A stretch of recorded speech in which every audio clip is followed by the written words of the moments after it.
Empezamos el tema 13, segundo tema que dedicamos a la Sevilla barroca. Con esta imagen de la espectacular portada de la capilla sacramental del Salvador nos sirve para poner el índice de los dos templos que vamos a tratar en este tema, el Salvador y la Magdalena, dos templos que tuvieron una construcción compleja porque los dos se produjo un derrumbe que obligó a un segundo proyecto con un cambio de planes, y dos templos de finales del 17 principios del 18 en los que el protagonista es el gran arquitecto en Sevilla en ese momento, que es Leonardo de Figueroa. Vamos a hablar de la iglesia del Salvador, posiblemente el segundo templo más importante de Sevilla detrás de la catedral. Y empezamos un poco con la historia de lo que había en El Salvador antes de la iglesia actual. En 1976 Blanco Frejeiro publica el libro que la universidad le encarga sobre la Sevilla romana, y él plantea la hipótesis de un foro imperial entre la zona de la Alfalfa y El Salvador, donde en lo que hoy día es la iglesia del Salvador estaría la basílica romana, la basílica de época imperial. Esa basílica de época imperial, después en época visigoda, con los visigodos entre el 400 y el 700, pues hubiera sido una basílica visigoda, y posteriormente en ese sitio los musulmanes habían construido la mezquita, la primera mezquita Aljama o mezquita principal de la ciudad de Sevilla. Ya comentamos en aquel tema que eso hoy día está completamente descartado. Está descartada la idea de ese foro imperial entre la Alfalfa y El Salvador, y también está descartada la idea de que debajo del Salvador, debajo de la mezquita, estuviera la basílica visigoda o incluso la basílica romana, ¿no? Cuando se hizo la restauración hace unos años del Salvador, se hizo una excavación arqueológica y no se encontró nada debajo de la mezquita, y por lo tanto eso ya digo que está descartado. Lo que sabemos es que en el año 830 se construye la mezquita principal de Sevilla, ¿no? Eso es lo que nos narra una columna que se encuentra en el Museo Arqueológico de Sevilla, que es esta columna que vemos aquí una inscripción árabe en la columna, en la que dice que en el año 830 el cadí de Sevilla, que sería el juez y personaje principal o más poderoso de la ciudad, el representante de Abderramán II en la ciudad, que era Ibn Atabás, construye la mezquita principal. Evidentemente, esto ya lo comentamos en el tema de la Sevilla musulmana. Antes de ese 830 ya llevaban los musulmanes más de un siglo en Sevilla, pues la mezquita principal tuvo que estar en algún sitio, ¿no? Y hay incluso quien plantea que ya se encontraba aquí anteriormente y que esto, más que una construcción nueva, fue una reconstrucción, pero eso es difícil de saber. Bien, pues esta es una ilustración de la mezquita de Francisco Garmendia, ¿no? Con sus 9 naves, donde hoy día está la iglesia, con su patio de abluciones, que hoy día está muchísimo más disminuido por las construcciones que se han instalado en el propio patio, y con la torre, que después veremos que todavía se conserva el alminar, parte del alminar musulmán. Aquí está la Plaza del Pan. Como siempre que se da en el mundo musulmán la construcción de una mezquita principal, pues alrededor se produce toda una concentración de comercio, ¿no? La zona de la Plaza del Pan, la zona de la Alcaicería, la calle Córdoba y la zona de la Plaza del Salvador. Estas ilustraciones que hace Garmendia de patio y pabellón de abluciones, de madrasa o incluso del Alcázar Emiral son totalmente hipotéticas y para nada están hoy día confirmadas o documentadas. No debemos de echarle mucha cuenta porque no tenemos o estos baños supuestos, no tenemos ninguna prueba de que eso existiera. Bien, pues así va a seguir la mezquita hasta la conquista de la ciudad por los cristianos por Fernando III en 1248. Cuando se conquista la ciudad, la mezquita lógicamente pasa a ser iglesia, eso sí lo sabemos, la iglesia y lo que llamamos mezquita del Salvador o iglesia del Salvador, usando el edificio de la anterior mezquita. Esa iglesia del Salvador va a seguir muchísimo tiempo, hasta 1671, o sea que durante más de 400 años el edificio de la mezquita va a pervivir como iglesia. ¿Por qué no se construye una iglesia al uso cristiano anterior más antes de esta fecha ya tan tardía que estamos hablando, ya de el último tercio del siglo XVII. Bueno, este era un edificio bastante grande, construir aquí una iglesia era caro, se hace con la mezquita principal, ¿no? Lo que hoy día es la Catedral de Sevilla, pero este edificio no tenía ni mucho menos los fondos económicos para acometer eso, y por lo tanto eso es lo que hizo que durante muchos siglos se siguiera utilizando el edificio de la mezquita. Es verdad que modificado o reconstruido. Por último tenemos la iglesia barroca, que ya definitivamente en 1671 se derriba la mezquita o el antiguo edificio de la mezquita para construir ya una iglesia cristiana con arquitectura ya cristiana. Y bueno, pues que tuvo su propia construcción, tuvo una historia complicada, y hasta en 1712 no se inaugura la iglesia del Salvador. Posteriormente se siguió adornando.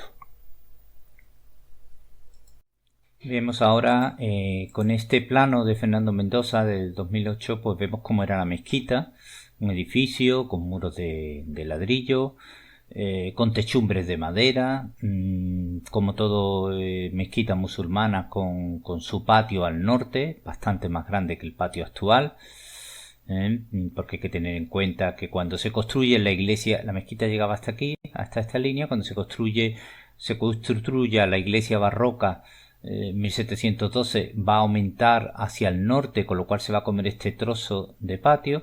Después, cuando se construye la sacramental, la actual sacramental de Pasión, pues en 1756 se va a comer otro trozo más al norte hacia el patio.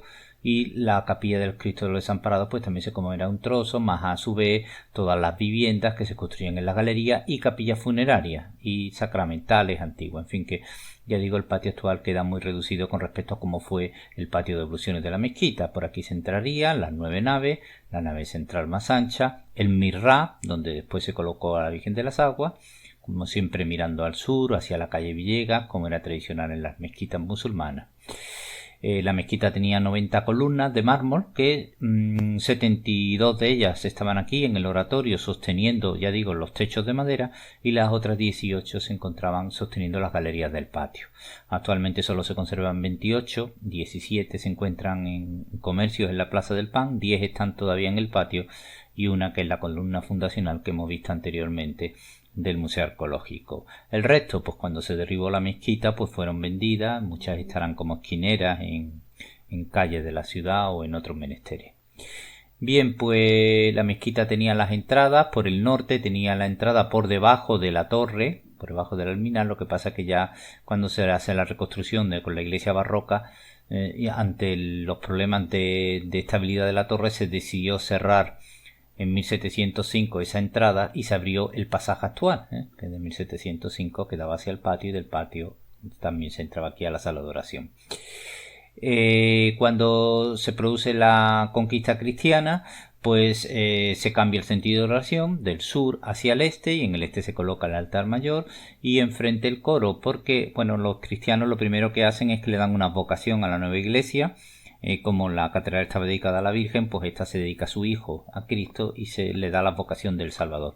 Pero al mismo tiempo que se la denomina parroquia, se le da también el rango de colegial. Una parroquia es gestionada solo por un párroco, una colegial por un conjunto de canónigos, como también pasaba en el caso de la catedral, aunque aquí eran solo 10 canónigos y un abad que era el personaje principal. Por eso se coloca el coro en el centro, se colocó aquí un coro, como era tradición en las iglesias españolas, en el centro de lo que era la nave principal de entrada, la apertura desde El Salvador. Se abrió otra puerta por aquí, por la calle Villegas, y se cerró lógicamente la del altar mayor. Bien, la Virgen de las Aguas, que fue una donación de Fernando III, de la cual hablaremos después. Y a partir de aquí pues se empieza a utilizar, ya digo, pues en un periodo muy largo de tiempo como iglesia católica. En el altar mayor se subió la altura, porque la altura de lo que era la nave de la mezquita pues era baja para lo que la magnificencia que tiene un presbiterio en una iglesia cristiana, y ya de camino pues se colocó aquí un techo nuevo que no solamente por delante sino por detrás, al otro lado del muro, en lo que es la Plaza del Pan, y para ganar sitio para una sacristía alta, y debajo de esa sacristía se construyeron una serie de puestos de venta que se alquilaban a vendedores. Se siguió la tradición que existía anteriormente musulmana de que alrededor de este templo pues había mucho comercio, todo lo que era la Plaza del Pan estaba lleno de comercios que los canónigos arrendaban, al igual que al norte en la calle Córdoba, al sur en la calle Villega y en la propia Plaza del Salvador. De esa forma conseguían una renta siempre muy necesaria para una iglesia que ya digo que tenía rentas escasas. En cuanto a los enterramientos, pues había distintos niveles según las capacidades de cada uno, ¿no? Los más humildes eran los enterramientos que se desarrollaban, pues como en toda iglesia de parroquia de la época, en el cementerio parroquial que se encontraba al exterior. Concretamente, en el caso de El Salvador, el cementerio parroquial estaba al noreste de la Plaza del Salvador, en esta zona.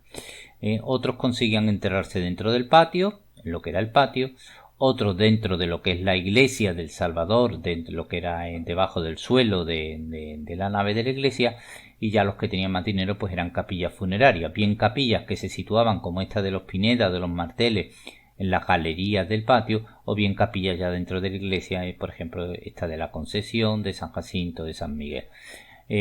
Sabemos que el templo ya en época musulmana llegó a quedarse bajo con respecto a las calles de alrededor. Hay que tener en cuenta que estamos hablando de un templo del siglo IX, del año 830. Cuando llega el siglo XIII, 1200, pues ya han pasado mucho tiempo, la ciudad ha subido y el templo se está quedando bajo. Después pues lógicamente pues siguió creciendo la ciudad y por eso pues podemos ver hoy día por debajo del templo, esto es la cripta actual, las capillas funerarias que habían cuando esto era el suelo de la mezquita católica, ya de la mezquita como iglesia. Concretamente la capilla de San Jacinto, que es esta que estaba aquí, que estaba justo al lado de lo que era la entrada del patio, es esta que vemos aquí. Tenía solo 2 metros de fondo, desde lo que era la entrada a la capilla hasta la pared del fondo, en 2 metros, y aquí vemos hoy día pues que bueno, en la excavación arqueológica que se realizó, pues como se encontró con el suelo que tiene de ladrillo y de olambrilla del siglo XVII. Vemos aquí lo que es la entrada, esto sería la nave de la iglesia antes de entrar en la capilla, o sea esta nave que está aquí, y aquí vemos pues, por ejemplo estos 2 tramos que tienen estos agujeros para una reja laterales, y este es agujero más grande para la quicialera de lo que es la puerta. Esta sería la puerta a la capilla, que tenía esta piedra de caliza como peldaño, y nada más entrar tenemos aquí la apertura de la cripta. Esta cripta estaría cerrada con una piedra, con donde vendría la inscripción. Esta concretamente pertenecía a un caballero 24, a Juan de León, desde finales del siglo XVI. ¿Cuál era la problemática del edificio? Bueno, el edificio estaba muy bajo, ya en época musulmana ya estaba bajo, pues cuando llegamos a finales del siglo XVII, pues ya está son 3 metros, ¿no? Ya digo, con respecto a la iglesia actual de desnivel. Eso obliga, un edificio además con unos techos de madera que tenían una iluminación bastante deficiente. Las bóvedas que se habían construido para el altar mayor y para la capilla de la Virgen de las Aguas generaban peso extra. Bueno, era un edificio que ya estaba completamente desfasado y había que acometer, por lo tanto, la reforma que vamos a ver a continuación para hacer la iglesia barroca. En 1671 se inicia el primer proyecto para construir la iglesia barroca, que se encarga a Esteban García, maestro mayor del arzobispado, que había trabajado en el Hospital de la Caridad, concretamente en el diseño del patio, al que el Falcón también atribuye el diseño del Hospital de los Venerables. Para hacer la iglesia pues se pretende agrandar la planta de la antigua mezquita, concretamente por el norte, comiéndose un trozo de lo que era el patio de abluciones, el antiguo patio de abluciones, y por el oeste comiéndose también un trozo de la Plaza del Salvador. Se consigue la aprobación del ayuntamiento a cambio de el compromiso de los canónigos de retirar los puestos de venta que habían en este lado, que daba la Plaza del Salvador, al norte lo que es la calle Córdoba y al sur la calle Villegas. Se quedan solo los puestos de venta de la Plaza del Pan. Al mismo tiempo, pues se construye una iglesia bastante más alta que la antigua mezquita, concretamente el suelo de la iglesia actual, eso ya hemos comentado antes, está a 3 metros por encima del suelo de la mezquita, y eso hace que incluso en la zona de lo que es los pies, la fachada de los pies, pues se pongan unas gradas para nivelar. Hay 1 metro de diferencia entre la Plaza del Pan, que está más alta, y la Plaza del Salvador, y esas gradas pues también de alguna forma imitan a la catedral, al igual que le imitan a la hora de realizar una bóveda de enterramiento importante. Que cuando se derriba la mezquita no se dejan los escombros de la mezquita para cimentar, porque se retiran, porque se quiere hacer aquí una bóveda importante de enterramiento, como se había hecho en la parroquia del Sagrario, que había terminado pues apenas unos 10 años antes, ¿no? De hecho se pensaban realizar 54 cristas de enterramiento, que las vemos aquí diseñadas tanto en lo que es en el perímetro como en la zona central. Esteban García realiza una cimentación bastante buena, ¿no? Hace unas zanjas de 3 metros de ancho y 5 metros de profundidad, tanto en lo que es en el perímetro para sostener las paredes, como en la zona central para sostener los pilares centrales, y zanjas la rellena de argamasa de cal. Y como curiosidad, decir que en la zona del altar mayor deja 3 arcos en esa cimentación, porque detecta el paso de un arroyuelo que viene de la Plaza de la Pescadería, que viene en sentido oeste-oeste en dirección a la Plaza del Salvador. Parece que se da cuenta y que deja esos arcos para que el agua pase y no se acumule ahí delante. Pero no sabemos por qué en la fachada de los pies está cerrada. Ahí no hay unos arcos, con lo cual el agua va a llegar hasta aquí y aquí se va a estancar, y eso va a generar problemas de cimentación, como veremos después. Él construye estos pilares de piedra que vemos aquí, los 6 centrales y los pilares perimetrales, que no estaban en principio unidos a los muros, sobre unos dados de ladrillo. Aquí lo vemos en esta foto de Mendoza, estos dados de ladrillo que son los originales de Esteban García, también de 3 metros de altura, pero como la piedra era escasa y era costosa, los pilares solo son de piedra, o eran de piedra solo por lo que es el exterior, pero por el interior estaban rellenos de ladrillo y de cascote, lo cual les quita capacidad de sustentación, porque él ha diseñado bóvedas de piedra y eso va a generar bastante peso en el edificio, y eso pudo ser tal vez el error que él cometió. Lo cierto, él intenta también construir 2 torres a los pies, una al norte y otra al sur, pero cuando está intentando construir la torre norte se encuentra con problemas de cimentación y abandona la idea. Lo cierto es que en 1678 es sustituido por Pedro Romero, y el 24 de octubre de 1679 se retiran ya las cimbras. Las cimbras son las estructuras, los andamiajes de madera que sostienen las bóvedas mientras que las bóvedas se van construyendo. Se retiran las cimbras que sostienen el techo, y esa noche la iglesia se derrumba porque los pilares no pueden aguantar el peso, lo que fuera, y se viene abajo. Se ha hablado de que los pilares no eran lo suficientemente fuertes para sostener estas bóvedas de piedra, de los problemas de cimentación que se habían detectado ya al oeste, posiblemente por el tema del agua. Mendoza piensa que se retiraron las cimbras, estos andamiajes, antes de que la cal fraguara. También se habla de mala calidad de la cal, de que el suelo necesitaba tiempo para absorber el peso importante que suponía una iglesia de estas dimensiones. Lo cierto es que este primer proyecto fracasa. Bien, vamos al proyecto definitivo, proyecto que se produce entre 1679 y 1712 y que tiene 2 protagonistas, José Granado y Leonardo de Figueroa, que van a conformar la iglesia que hoy conocemos, la iglesia barroca del Salvador. Los canónigos, cuando se produce el derrumbe de 1679, ya no se fían, y aunque Pedro Romero les presenta un nuevo proyecto, deciden buscar a alguien de más confianza, ¿no? Y acuden al maestro mayor de la Catedral de Granada, que en ese momento era José Granado. Este se traslada a Sevilla, estudia la obra y presenta unas nuevas trazas. El proyecto de Granado, ¿qué es lo que hace Granado? Pues Granado lo que hace es que cambia los pilares que había previsto en el proyecto anterior por unos pilares de piedra maciza para que la sustentación sea ahora más importante.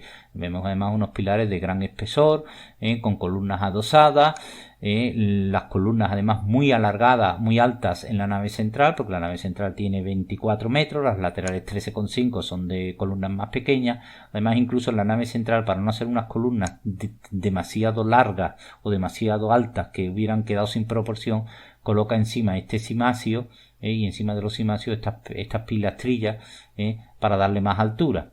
Él coloca los pilares en el mismo sitio que estaba previsto, son pilares de piedra de San Cristóbal, de tipo palomera, del puerto de Santa María. Es una piedra que se areniza con facilidad, sobre todo con los clavos, con la humedad, y eso ha hecho que a lo largo de los siglos pues, haya habido que tapar grietas. Y después los refuerzas con una serie de arcos que van uniendo los pilares, tanto los pilares en sentido longitudinal como en el sentido del crucero, o sea, tanto en este-oeste como en norte-sur. Y estos arcos además están hechos de piedra de Morón, que es más resistente, ¿no? Y de esa forma él establece la estructura interior de la iglesia. Pero cuando va a ser las bóvedas que están previstas de piedra, los canónigos que no lo terminan de ver claro, no están seguros, deciden llamar a Leonardo de Figueroa. Leonardo de Figueroa era el maestro del ladrillo y estaba trabajando o estaba terminando las bóvedas de la Magdalena, que la vamos a ver a continuación. Y en la Magdalena, además con cúpula también de ladrillo. El ladrillo tiene la ventaja de que permite hacer cúpulas o bóvedas o techos más baratos, más ligeros, más rápidos. Y él realiza pues todos los techos de la nave de la iglesia, en las naves laterales hace unas bóvedas de arista, en la nave central unas bóvedas vaídas o de pañuelo, y hace la cúpula sobre tambor en el crucero con pechinas, estas pechinas que vemos aquí de los evangelistas. Claro, al poner bóvedas de ladrillo lo tiene que tapar al exterior, porque si no el ladrillo con la lluvia se degeneran esas bóvedas, y entonces pues construye estas cámaras exteriores a 4 aguas, como vemos aquí, con maderos y soportadas por tejas, y con estas buhardillas o mansardas que permiten no solamente entrar a estas cámaras por el interior a hacer el mantenimiento y además airearlas. Y lo vemos aquí perfectamente. Previamente José Granados pues había construido estos contrafuertes en la nave central para reforzarla, para asegurarse que no iba a haber problemas. Incluso vemos aquí unos arbotantes a la entrada que bueno, se ha discutido mucho sobre realmente la capacidad de sustentación que tiene. Bien, pues Leonardo de Figueroa es despedido por el arzobispo Manuel Arias y Porres en 1711, porque bueno, este hombre quería gastar lo menos dinero posible y acabar antes posible la iglesia. Pero vamos, la iglesia ya estaba prácticamente acabada, que la terminan los últimos retoques Diego Antonio Díaz y se inaugura en 1712, y a partir de 1712 cuando empieza todo el proceso de ornamentación. José Maestre, ya lo veremos después, pues hace 4 retablos en la iglesia, después Cayetano de Acosta hará otros 2, en fin, a partir de 1732 se empiezan a tallar las columnas y a poner la decoración interior, las columnas de las naves laterales como las vemos de estría, las centrales Bengochea, que era el cantero que las tallaba pues con dibujos de Acosta, de Cayetano de Acosta, ¿no?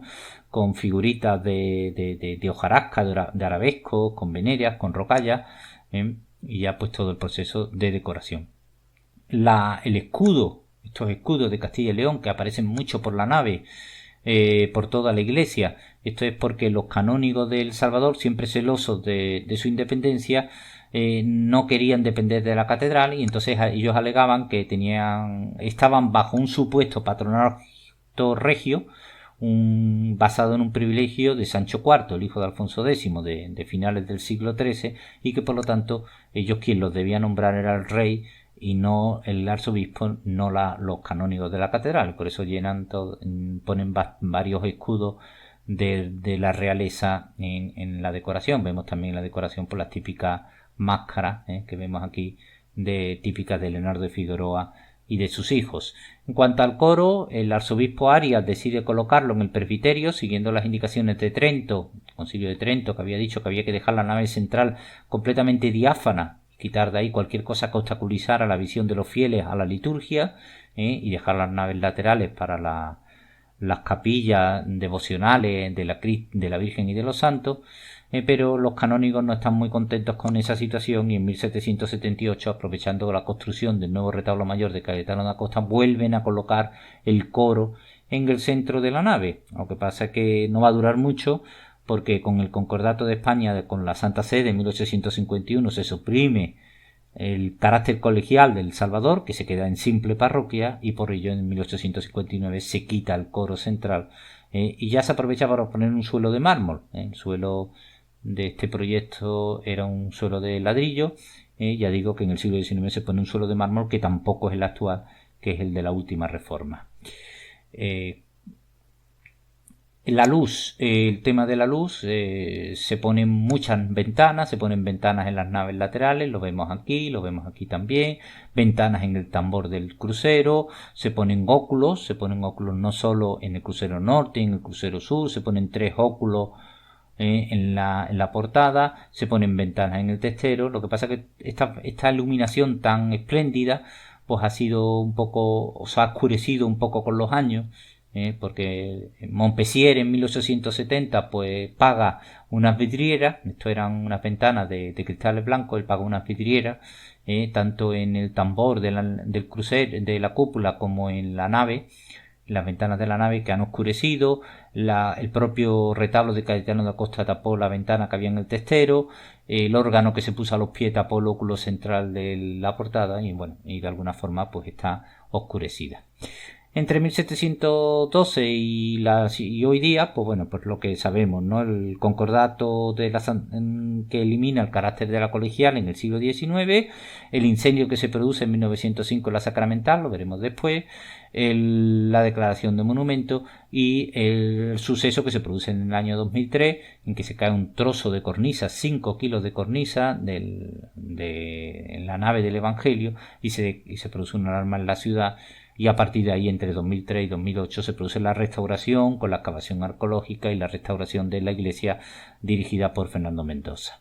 ¿El por qué se produjo esta situación de deterioro del templo? Bueno, pues mucho tiempo sin un mantenimiento adecuado, y el agua pues había hecho estragos, tanto por arriba, el agua de lluvia, en las que son las cubiertas, y que había penetrado tanto por los pilares por arriba como por los muros, como por abajo, el problema que había en la crista, que ahora comentaremos, y que había generado también subida del agua por capilaridad a los pilares. El agua puede subir bastante altura por capilaridad, y eso lógicamente debilita los pilares. Bien, pasamos a la crista.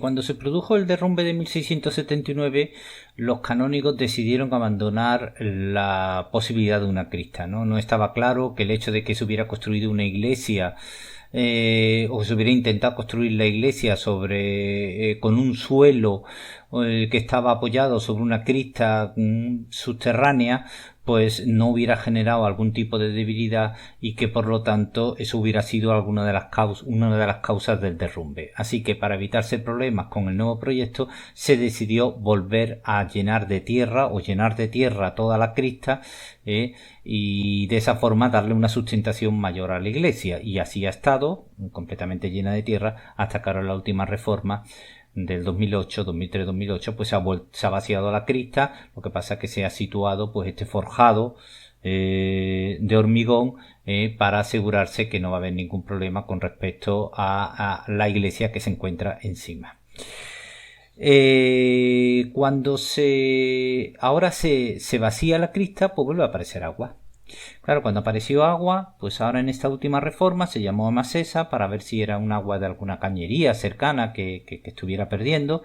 Masesa lo analizó y vio que el agua no era potabilizada, por lo tanto no era un agua de una cañería, sino que es la del arroyuelo, que ya Esteban García había detectado que venía de aquí, de la Plaza del Pan, que seguía por aquí en dirección hacia el oeste, y al fondo detrás de ese muro ya se encontraría la Plaza del Salvador. Debería haber salido, pero recordemos que en los cimientos que se hacen en la portada se cierra y no se deja posibilidad de salida. Luego, por lo tanto, aquí, aunque la crista estaba llena de tierra, se estaba produciendo una acumulación de agua a lo largo de los siglos, que era la que estaba subiendo por capilaridad, y estaba generando problemas de sustentación en el templo. Claro, ¿qué hacer con este agua? Pues realmente no se puede desviar, porque si la desviamos hacia el norte, hacia la calle Córdoba o hacia el sur, hacia la calle Villegas, pues el problema se lo quitamos al Salvador y se lo damos a los edificios que hay en esas calles, ¿no? Entonces, pues como no se podía eliminar, no se puede eliminar este arroyo natural, pues lo que se ha hecho es que se aprovechó que este trozo central, donde se había hecho una excavación en el suelo de la mezquita, el suelo de la mezquita está a esta altura, se había excavado esta especie de piscina o tanque de tormenta, que es realmente el uso que tiene actualmente, de 10 por 10, para ver, por parte de los arqueólogos, para ver qué es lo que había debajo del suelo de la mezquita, que al final ya hemos comentado que no se encontró nada. Pues se aprovechó para generar aquí una especie de tanque de tormenta y se ha puesto una bomba de agua que va sacando el agua que se va acumulando aquí y la va lanzando hacia la red del alcantarillado para que vaya desaguando en la red normal del alcantarillado de la ciudad, y esa es la solución que se le ha dado al problema de este arroyuelo, que en su día pues ya se detectó, pero que por lo que fuera no se tomaron las decisiones correspondientes. Aquí vemos un trozo de columna. Este trozo de columna, las columnas que usaron los musulmanes pues eran de acarreo, y entonces cuando era una columna más larga que las demás o más alta, pues lo que hacían es que enterraban lo que sobraba en el bajo tierra, para que tuviera la misma altura que el resto. Esta se ve que estuvo en su día enterrada. Cuando se derribó la mezquita, pues se ve que costaría trabajo quitarla y decidieron simplemente cortarla, ¿no? Cortarla a lo que es el suelo. Bien, pues también se ha puesto un sistema de ventilación por toda la crista para evitar problemas de humedad de cualquier tipo. ¿Qué es lo que se ha encontrado en la crista? Pues bueno, obviamente enterramientos, muchos enterramientos, ¿no? Siempre debajo de una iglesia cristiana siempre se encuentran muchos enterramientos, porque y además enterramientos cristianos, que son los que se enterraban debajo. Los enterramientos son, por un lado, los que cuando esto era mezquita se producía debajo del suelo de la mezquita. Si este es el suelo de la mezquita, pues todo debajo pues había enterramiento. Después estaban las capillas funerarias de cuando esto era mezquita. Aquí vimos 3 de ellas, por ejemplo, también más enterramientos. Y después tenemos los propios enterramientos que se producían ya cuando ya en la iglesia era una iglesia barroca, porque aunque esto se hubiera llenado todo de tierra, pero desde arriba, desde la iglesia, se podía hacer un agujero y producirse el enterramiento aquí dentro, en lo que hoy día es la crista. Aquí vemos, por ejemplo, una excavación del suelo, las distintas tumbas. Se han encontrado más de 400 tumbas, 1400 restos humanos, incluso se ha hecho estudios de hombres y mujeres del siglo XVIII con alturas, los hombres de aproximadamente 1,65 y las mujeres 1,54. También se han encontrado 900 restos de bebé y de feto bajo la capilla de San Cristóbal, que está por allá al fondo, que corresponden a la Casa Cuna, la cercana Casa Cuna, que estaba en la calle Cuna. Entre 1711 y 1850 pues eran los bebés, los fetos que se abandonaban allí y que por alguna causa no podían salir adelante. Ya comentamos en su momento que había una mortalidad importante en la Casa Cuna de bebés abandonados que no podían sobrevivir. Aquí vemos la portada principal, la portada de los pies, que da a la Plaza del Salvador, de Leonardo de Figueroa, que para ser una iglesia barroca pues tiene poca ornamentación, ¿no? Que se concentra en las 3 portadas. En la principal tenemos estos 2 angelitos que sostienen el Agnus Dei. Arriba tenemos el símbolo del Salvador con la bola del mundo, con la cruz que representa a Dios como Salvador del mundo. Los bustos de San Pedro y San Pablo, y en las portadas laterales, en las que también vemos unos ángeles tenantes. Estas decoraciones que vemos en las pilastras las añaden a finales del siglo XIX, son neoplaterescas y no se corresponden con el proyecto original, y igual que la reja esta es también de finales del XIX. El hecho de que tenga poca decoración la fachada, pues posiblemente es porque el arzobispo Arias, el promotor de la obra, estaba decidiendo, tenía prisas por acabar la obra y reducir gastos. De hecho, incluso aquí se ven trozos que no están terminados, ¿no? Que están en sólido capaz, ¿no? La fachada en sí está articulada con estas dobles pilastras de piedra, con esta cornisa en la que vemos pues estas máscaras características de Leonardo de Figueroa, los trozos estos calados, y arriba el cuerpo superior apoyado sobre 2 volutas que ocultan los arbotantes.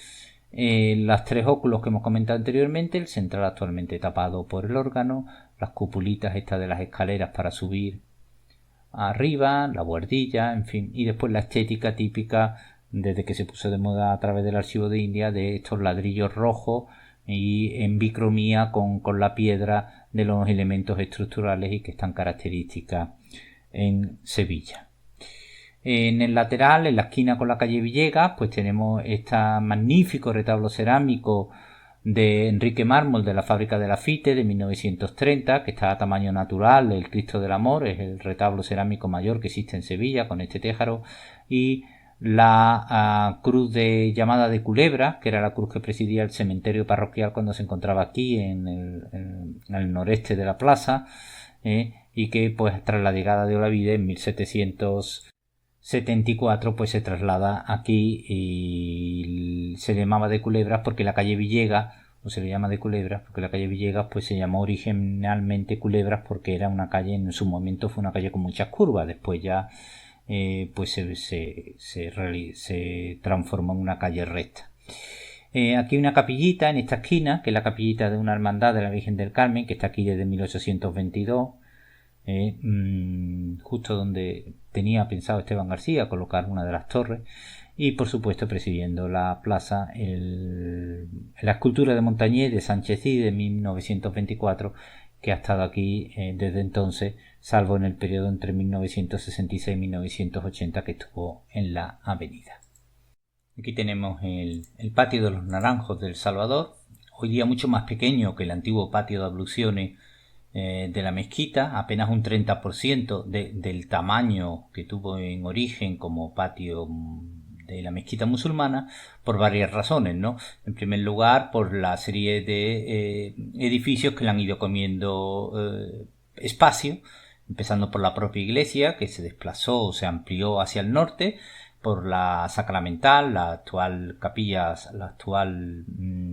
sacramental, que es de 1756. Aquí a la izquierda no se ve, pero hay otra capilla, la del Cristo de los Desamparados, que normalmente se suele decir que fue de uno de los dos, construida por uno de los dos hijos de Leonardo de Figueroa, bien sea Matías o bien sea Ambrosio, también en el siglo XVIII.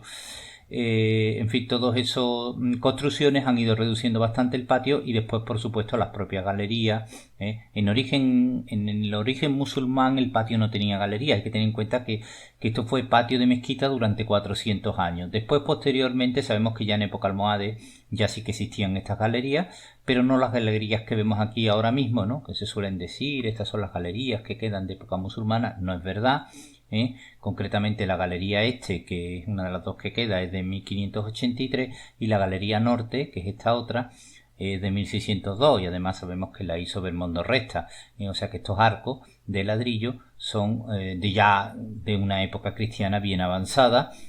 Lo que sí es verdad es que cuando los cristianos rehicieron las galerías musulmanas, porque posiblemente tenían arcos de herradura, ¿no? Como los que hay hoy día, que son de medio punto, posiblemente reutilizaron columnas y capiteles que a su vez habían reutilizado los musulmanes anteriormente para hacer su propia galería, ¿no? Y de hecho, pues bueno, estas 10 columnas que quedan tienen capiteles, que 7 de ellos son romanos y 3 de ellos son visigodos, y bueno, pues ya digo que lo más seguro es que se usaran ya en la mezquita y se volvieran a usar cuando se rehicieron estas galerías ya en época cristiana. El patio está subido al nivel de calle actual. Obviamente cuando se hace la reforma y se hace la iglesia barroca y se sube 3 metros, el patio también se sube 3 metros. Bueno, no tiene sentido dejar la iglesia subida y el patio aquí con unas escaleras para abajo y después volver otra vez a subir para la iglesia. La fuente, sabemos que en origen había una fuente de caños, al menos en el siglo XV, alimentada por los caños de Carmona, aunque la actual es de principios del siglo XVIII, y cuando esto fue mezquita parece ser que había un aljibe de agua de lluvia y también había unas letrinas, todo ello lógicamente desaparecido. Aquí tenemos el pasaje, se abre en 1705, que está pegado a la torre. La torre no se ve aquí porque nos la tapan los naranjos, pero estaría por aquí, o de hecho está por aquí, y este es el pasaje que se abre por aquello que dijimos de cortar el paso por la torre por problemas de estabilidad. En el patio aquí a la derecha sabemos que desde 1580 existía la primera capilla sacramental que tuvo El Salvador, sino de antes. De hecho aquí hay una pequeña espadaña con la campana que llamaba a los oficios litúrgicos de la capilla sacramental, y después se extendió posteriormente en toda esta zona, la zona oriental del patio, esa sacramental, en las capillas privadas que vamos a comentar ahora, hasta que se construyó la nueva sacramental que comentaremos ahora cuando veamos una visión del patio hacia el sur. Aquí pues se encontró en la restauración que se ha hecho recientemente, 2003-2008, se encontró la capilla de los Pineda, ¿no?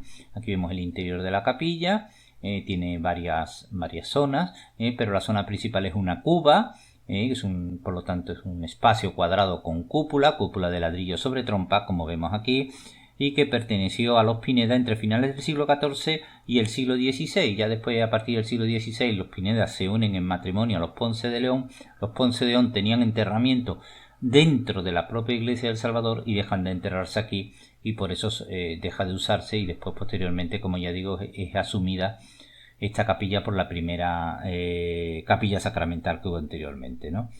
Y aparte pues también se ha encontrado, tuvo 3 lápidas que sepamos de azulejo, y se conserva solo una, esta que vemos aquí, que sería de esa época, del siglo XV, y donde vemos en la orla, en el perímetro, vemos el escudo de los Pineda, ¿no? Que era este pino que vemos aquí, que es continuamente pintado, rodeado por todas estas cabezas, 8 cabezas de lobo, que ya digo que era el escudo de esta familia, que además fueron los primeros propietarios del Palacio de Dueña, como comentamos en su día.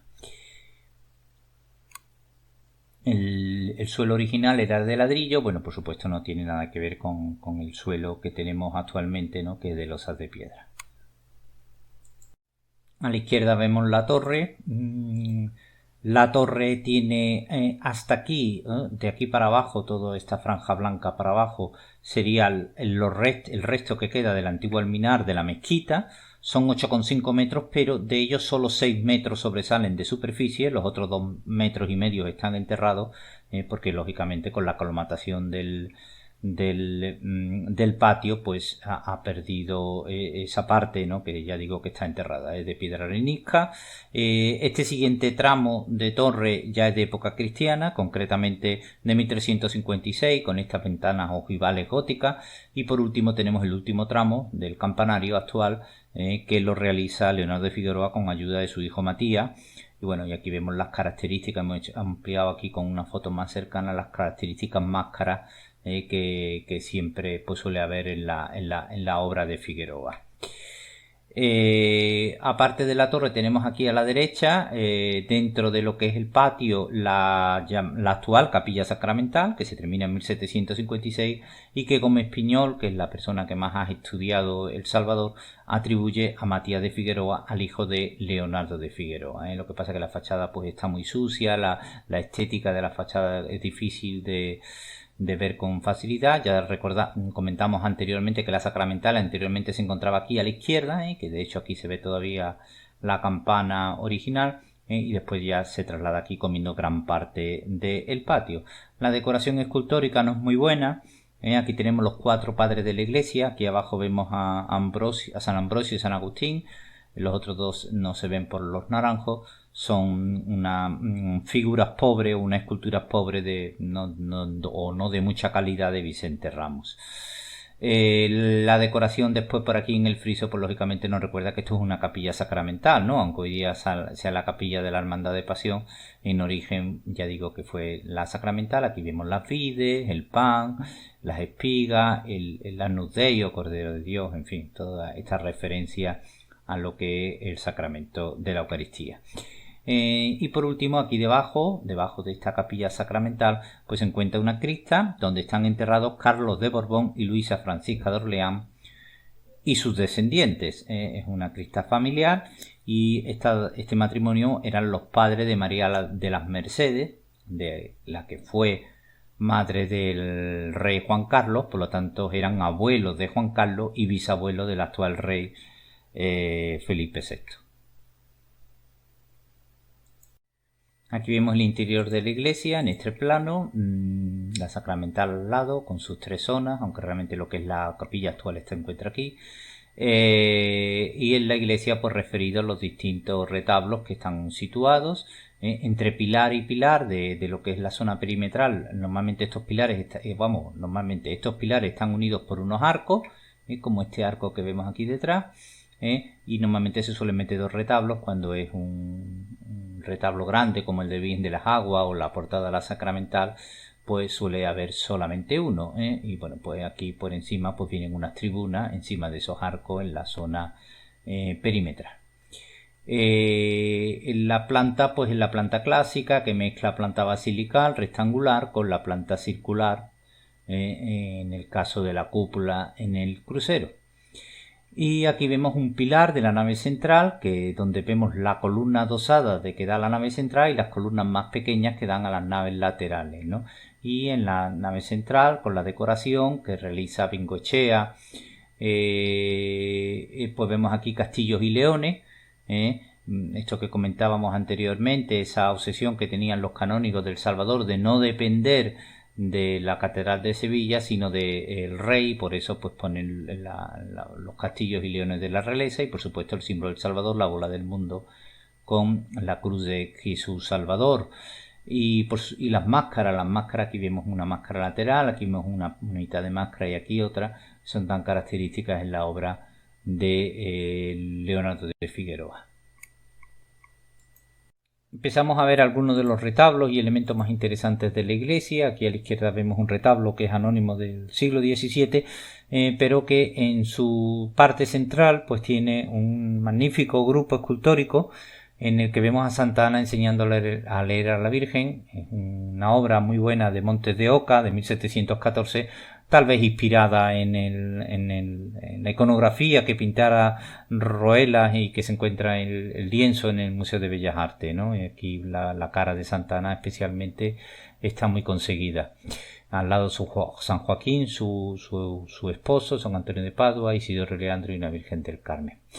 Y aquí a la derecha pues tenemos el retablo mayor de El Salvador, que es de Cayetano da Costa, un retablo muy tardío de 1774, en el que tiene que resolver un problema, y es que es un retablo muy alto pero a su vez estrecho, ¿no? Y lo resuelve bastante bien, es un buen retablo, pero no llega a lo que fue su obra maestra, que es el retablo de la sacramental. Él lo resuelve con una conjunción, un compendio de lo que habían sido todas las columnas del barroco, ¿no? Por un lado, en la parte central vemos estas 4 columnas más bien clasicistas, aunque bastante adornadas, que son características de la primera mitad del siglo XVII en Sevilla, ¿no? Después abajo, en el sagrario, tenemos las columnas salomónicas, que son características de la segunda mitad del XVII. Y arriba ya en el ático, a los lados del Padre Eterno, pues tenemos estas columnas de estípite, que son características de la primera mitad del siglo XVIII, ¿no? Como ha ido evolucionando eso, y además estas de estípite formadas con rocallas, ¿no? Que son muy características de esta época. Estípite son columnas que el grosor de abajo es más delgado y va creciendo, va siendo un grosor más ancho al subir, ¿no? Lo cual da una inestabilidad muy característica del barroco. Está articulado con 4 grupos piramidales, porque hay un ángel arriba y 2 abajo, de ángeles, presididos aquí por San Miguel, el de la derecha San Gabriel, aquí tenemos a San Rafael y a San Uriel. Y en el centro tenemos el manifestador, donde Jesús se representa la transfiguración de Jesús en el Monte Tabor, ¿no? Que es la primera vez en la que Jesús se muestra en su naturaleza divina, ¿no? Hasta entonces solo se había mostrado en su naturaleza humana, ¿no?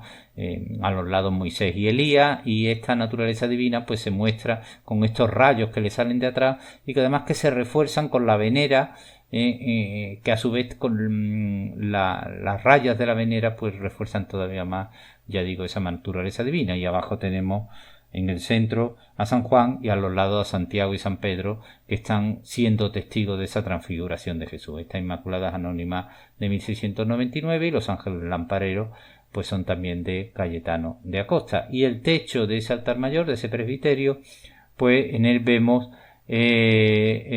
una pintura de Juan de Espinal, que es el mejor pintor sevillano de la segunda mitad del XVIII, de 1775, que es lo que nos representa la visión celestial de la venida del Espíritu Santo, ¿no? Que en forma de paloma aparece aquí en el centro, en este rompimiento de gloria, que trata de conseguir esa profundidad, ¿no? Característica de los techos de cuadratura.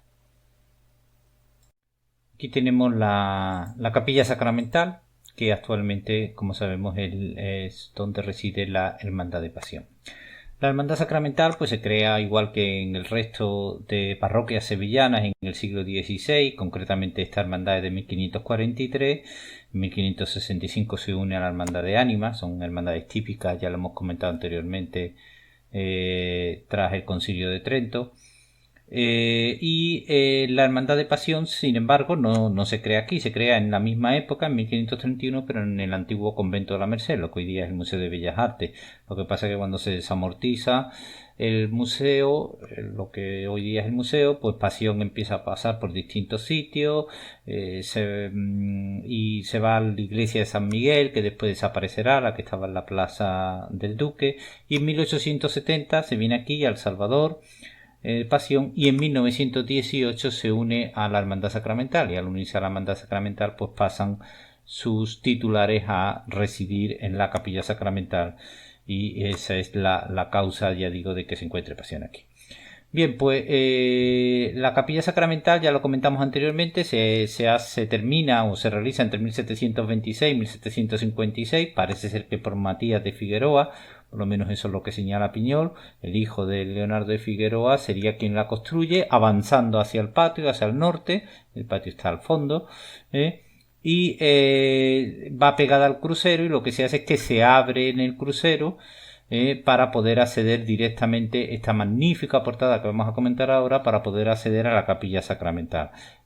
Claro, al colocar aquí la capilla se cierra, digamos, el acceso natural desde el patio a la iglesia por el crucero norte, pero se abren dos pasillos a los lados, uno aquí a la derecha, que está entre lo que es la sacristía y la Hermandad Sacramental, y otro a la izquierda que permite acceder a la nave del Evangelio desde el patio. Bien, pues la forma de comunicar la Capilla Sacramental en este lado del crucero es a través de esta magnífica portada de Cayetano da Costa, ¿no? El escultor portugués aquí realiza posiblemente la que es su obra maestra, es una magnífica portada retablo, ya de un barroco muy avanzado, la termina en 1764, es un barroco claramente rococó, rococó por la presencia de rocallas, ¿no? Entonces vemos aquí estas estípites, estas columnas que hemos comentado anteriormente, que van creciendo en grosor al subir, que están hechas de rocalla, y aquí hemos puesto un detalle de esa rocalla, ¿no? Para que se vea exactamente qué es lo que es la rocalla, un término que proviene del francés, ¿no? Porque simula roca, ¿no? Y bueno, pues con una decoración exuberante, con unas cornisas que va y viene, sobresale y se vuelve otra vez a meter, en fin, se busca un dinamismo ya claramente muy exagerado, ¿no? Como es el barroco último, ¿no? Este barroco que ya digo que es rococó y que es esta magnífica obra de Cayetano da Costa, que también diseña y bengochea talla pues las columnas, ¿no? Que las marcan, ¿no? Que lo que tienen, pues como vemos aquí, son símbolos típicos eucarísticos, como corresponde, ¿no? A una capilla sacramental, ¿no? Aquí vemos el Agnus Dei, vemos las espigas, encima de las espigas las uvas, y arriba vemos el cáliz, ¿no? Y en la otra columna igual. Hoy día está aquí abajo, aquí una Virgen del Voto, por el voto inmaculadista de 1654, que realiza la Hermandad Sacramental. Este San José con el Niño, que es de Blas Morner, de 1781, y aquí tenemos estas figuras discretas de Francisco de Sales y de San Felipe Neri, ¿no? Que fueron devotos del sacramento. Mucho de mejor calidad, o de mucho mejor calidad, son estos dos ángeles, por ejemplo, con palmas, que están aquí en los laterales, que son de Cayetano da Costa. Era muy bueno haciendo ángeles, o estos que tenemos aquí, que sostienen filateria, con textos relacionados con el sacramento, ¿no? En el centro, como no puede ser de otra forma, tenemos la apoteosis de la Eucaristía, ¿no? Y aquí vemos las dos, lo que son los representantes de la antigua ley, ¿no? Moisés, Aarón, Melquisedec y los de la nueve, ¿no? El Papa, los cardenales que están adorando, y aquí vemos el Arca de la Alianza, el candelabro de los 7 brazos, el Agnus Dei, que lo vemos aquí en el centro, el Cordero, y arriba el cáliz de la sacramental, ¿no? Y bueno, y por supuesto en el ático el Padre, el Dios Padre, ¿no? Que tiene detrás el óculo, ¿no? del crucero norte, ¿no? Que también le ayuda con ese contraste y con esa luz que entra por detrás, pues también está muy, muy conseguido. Ya digo que es una obra magistral y que supera posiblemente cualquier otra de Cayetano da Costa. Por supuesto el altar mayor que hemos visto antes, o por ejemplo el retablo que hace para la capillita de San José. Y aquí a la derecha tenemos el interior de la capilla.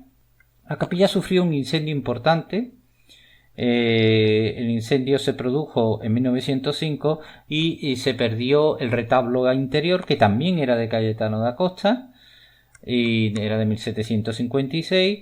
Y bueno, pues no solo se perdió eso, gracias a Dios se salvó lo que es el retablo exterior, este magnífico retablo, pero el interior pues se perdió. Y este retablo pues es un retablo que hace Tomás Sánchez Reciente en 1753 para los jesuitas, para la capilla de la Anunciación, que está al lado de la Plaza de la Encarnación. Duró muy poco allí, porque en 1769 son expulsados los jesuitas por Carlos III de España, y el retablo pues se trajo aquí y se ha aprovechado para la capilla sacramental. De hecho, si vemos aquí tenemos dos figuras a los lados, que son los dos grandes santos jesuitas, ¿no? Ignacio de Loyola y San Francisco Javier, que se atribuyen los dos a Duque Cornejo. Aquí tenemos a la Virgen de la Merced, que es de Santo Roja, la titular de la Hermandad de Pasión de 1966. De lo que es la capilla, el interior de la capilla, del incendio se salvaron algunas cosas, ¿no? Por ejemplo, estos ángeles, esta puerta que vemos aquí a la izquierda y otra exactamente igual a la derecha. Bueno, pues estos ángeles que había en las dos puertas, estos ángeles blancos, que son de Cayetano da Costa, se salvaron. Se salvó también este mixtilinio en orla, mixtilínea, ¿no? que decora las puertas. También las propias puertas de caoba se salvaron, o incluso los marcos que vemos aquí, estos marcos dorados, que también son de Cayetano da Costa, también se salvaron. No así los lienzos, ¿no? Que son de esta Inmaculada que vemos aquí, y un Carlos Borromeo que hay en el otro lado, que son de Torral Villalba, ¿no? De 1911. Pero lo que preside la capilla y lo que nos trae aquí con más importancia es obviamente el Cristo de Pasión, obra maestra de Martínez Montañés, aproximadamente sobre 1615, policromada por Francisco Pacheco, el famoso suegro de Velázquez. Y que bueno, ¿qué podemos decir de esta obra? No, sin ánimo de exagerar, es uno de los mejores nazarenos, no solo ya del barroco sevillano, sino del barroco español e incluso del barroco a nivel mundial. Es una obra magnífica. Pero lo que nosotros nos vamos a parar es un poco en la estética de Montañés, que tanto ha influenciado en Sevilla, ¿no? Porque Montañés le pasó lo mismo que a Murillo, tuvo gran éxito en vida y entonces pues generó una escuela, ¿no? Si Murillo generó la escuela sevillana de pintura, Montañés generó la escuela sevillana de escultura, y los dos tuvieron muchísimos seguidores, ¿no? Martínez Montañés es un escultor que en ese primer barroco de la primera mitad del siglo XVII apuesta por un barroco clasicista. ¿Qué significa un barroco clasicista? Es un barroco en el que se da más importancia a la belleza formal, a la elegancia, que a la expresión de los sentimientos que son contenidos. Aquí vemos un señor que va hacia la muerte, que lleva además la cruz donde va a ser crucificado, pero no vemos una exageración en ese sentimiento de dolor o de angustia, como podemos ver, por ejemplo, en ese barroco castellano, ¿no? Típico de Gregorio Fernández, donde los sentimientos pues están muy exagerados, ¿no? Aquí tenemos un sentimiento contenido, ¿no? De alguna forma se le llama clasicista por eso, ¿no? Porque las esculturas clasicistas de los griegos buscaban más la belleza que la expresión de los sentimientos, ¿no? Y por eso decimos esto de barroco clasicista. Al final lo que se trata siempre con esta figura, imaginería religiosa, es de intentar promover la devoción en los fieles, emocionar, pero en este caso no se emociona con una expresión muy realista, sino con una contención, con una elegancia, y este barroco, ya digo, nada exagerado, muy contenido, muy bello, pues el que va a gustar tanto en Sevilla y va a hacer que sea seguido por muchos de ellos, ¿no? El dolor llega más al alma que a los sentidos, ¿no? Y eso es la expresión, ya digo, de esta figura, que es toda una auténtica obra maestra. En el otro lado del crucero nos encontramos con estos retablos que tienen a las figuras titulares de la Hermandad del Amor. La Hermandad del Amor, que es una hermandad que nació en la iglesia de Santiago, en la calle Santiago, en 1508, una hermandad que nace para socorrer a pobres encarcelados, pero que después, posteriormente, en 1603, se traslada a los Terceros, y allí pues se encuentra con la Hermandad de la Entrada en Jerusalén, con la que se une en 1618, y de esa forma pues tenemos dos hermandades en una, como saben casi todos los sevillanos, y se transforma en una hermandad de penitencia, una hermandad para salir en procesión en Semana Santa. En 1810 también pasa por San Miguel, después pasa por otros distintos templos y en 1922 recala aquí en El Salvador. El retablo de la izquierda, donde están los titulares de la Cofradía de la Noche, es de 1850, de Antonio López y Salvador Gutiérrez. No es un retablo de una calidad importante. Sí lo es el Cristo crucificado de Juan de Mesa, el primer crucificado que hará Juan de Mesa, 1620 aproximadamente. Juan de Mesa es discípulo de Montañés, y entonces pues va a seguir con Montañés esa línea de forma suave, elegante, pero Juan de Mesa sí que va tirando un poco a un barroco un poco más dramático, ¿no? De hecho, estamos ante un Cristo muerto, con el cuerpo caído, vencido en la cruz, pero que no deja de ser una magnífica obra de un magnífico escultor. A los pies tenemos el Pelícano, un pelícano de Ruiz Gijón, el que hizo 1694, y bueno, pues ya sabemos esto del pelícano que está alimentando a sus crías, se abre el pecho para alimentar a los polluelos con su sangre, ¿no? Evidentemente es un tema típico de la Eucaristía, ¿no? De Jesús, que nos alimenta con su sangre. Tenemos aquí a la izquierda la Virgen del Socorro, que también parece ser que es de Juan de Mesa, de 1620, aunque está muy restaurada, y a la derecha el San Juan, que es de Castillo Lastrucci, ¿no? De 1935. Después tenemos aquí unos bustos de unas santas que se han interpretado como Justa Rufina, y en el ático este San José con el Niño de Pedro Roldán, que ya sabemos que realizó bastante. A la derecha este otro retablo de San Crispín y San Crispiano, que eran dos hermanos zapateros que fueron martirizados por Diocleciano a finales del siglo III, en época romana, y bueno, que eran los patrones de esos zapateros que llenaban lo que hoy día es la calle Córdoba, ¿no? La antigua calle Alcoceros. El retablo discreto es del siglo XVIII, de 1733, y los dos santos se encuentran actualmente a los dos lados, son santos del 17, y para poder dejar en el camarín sitio a esta borriquita, que es atribuida a un discípulo de Pedro Roldán aproximadamente a finales del 17. Pasamos a la capilla de la Virgen de las Aguas, donde nos encontramos un retablo de José Maestre. José Maestre tiene 4 o 5 retablos en esta iglesia, pero realmente este de la Virgen de las Aguas es con diferencia el mejor. Es un retablo espectacular, está justo al otro lado del crucero del retablo de Cayetano da Costa. De hecho, la Sacramental decide tirar por lo máximo, ¿no? Con el retablo de Acosta, un poco para competir con el que se había puesto enfrente de Maestre, que tiene unas claras influencias de Balbás, ¿no? Con las estípites estas que vemos aquí, estas columnas estípites que sostienen o que articulan el retablo.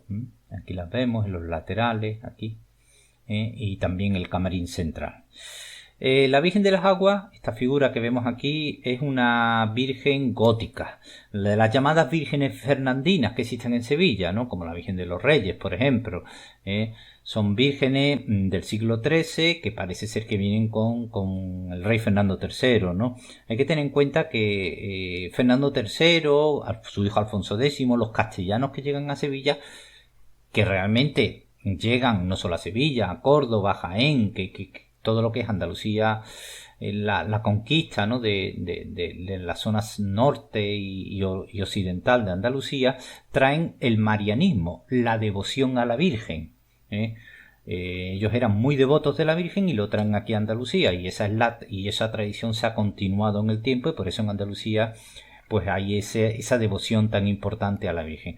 Y traen estas vírgenes, que son ya de finales del gótico, en las que son vírgenes todavía muy hieráticas, muy frontales, muy rígidas, pero bueno, que tienen estos rostros idealizados y dulces, y que además son vírgenes maniquíes, o lo que es lo mismo, que realmente lo único que está tallado son la cara y las manos, y el resto pues un maniquí que se puede vestir. Y esto también es un concepto que aquí va a gustar mucho, el hecho de que se le pueda poner unas ropas u otras según el ciclo litúrgico en cualquier momento. El Niño Jesús no es del siglo XIII, es muy posterior, como Espiñol cree que podría ser de Jerónimo Hernández en 1583. De esta manera la Virgen está muy restaurada, sobre todo las manos no son las originales, y es una Virgen que ya de por sí tuvo mucha devoción. El porqué, de hecho, Cervantes hablaba en la época que junto con el Cristo de San Agustín, que desapareció en un incendio en 1939, en 1936, pues que eran las dos grandes devociones en Sevilla.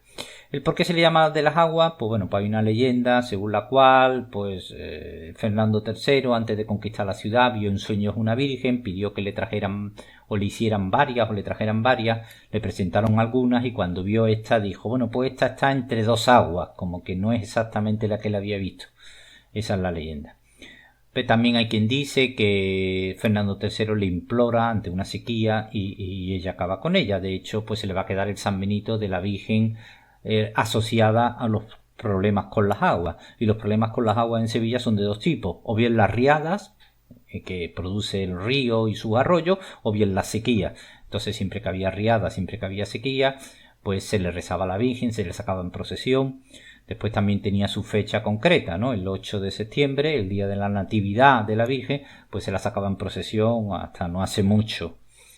El retablo, ya digo, de José Maestre. En los laterales tenemos a Isidoro y Leandro, y aquí arriba tenemos pues bueno, la leyenda. Aquí vemos a Fernando III y la Virgen que se le aparece en el campamento antes de la conquista, y a los lados pues vemos tenemos a San José con el Niño y a San Diego de Alcalá, ¿no?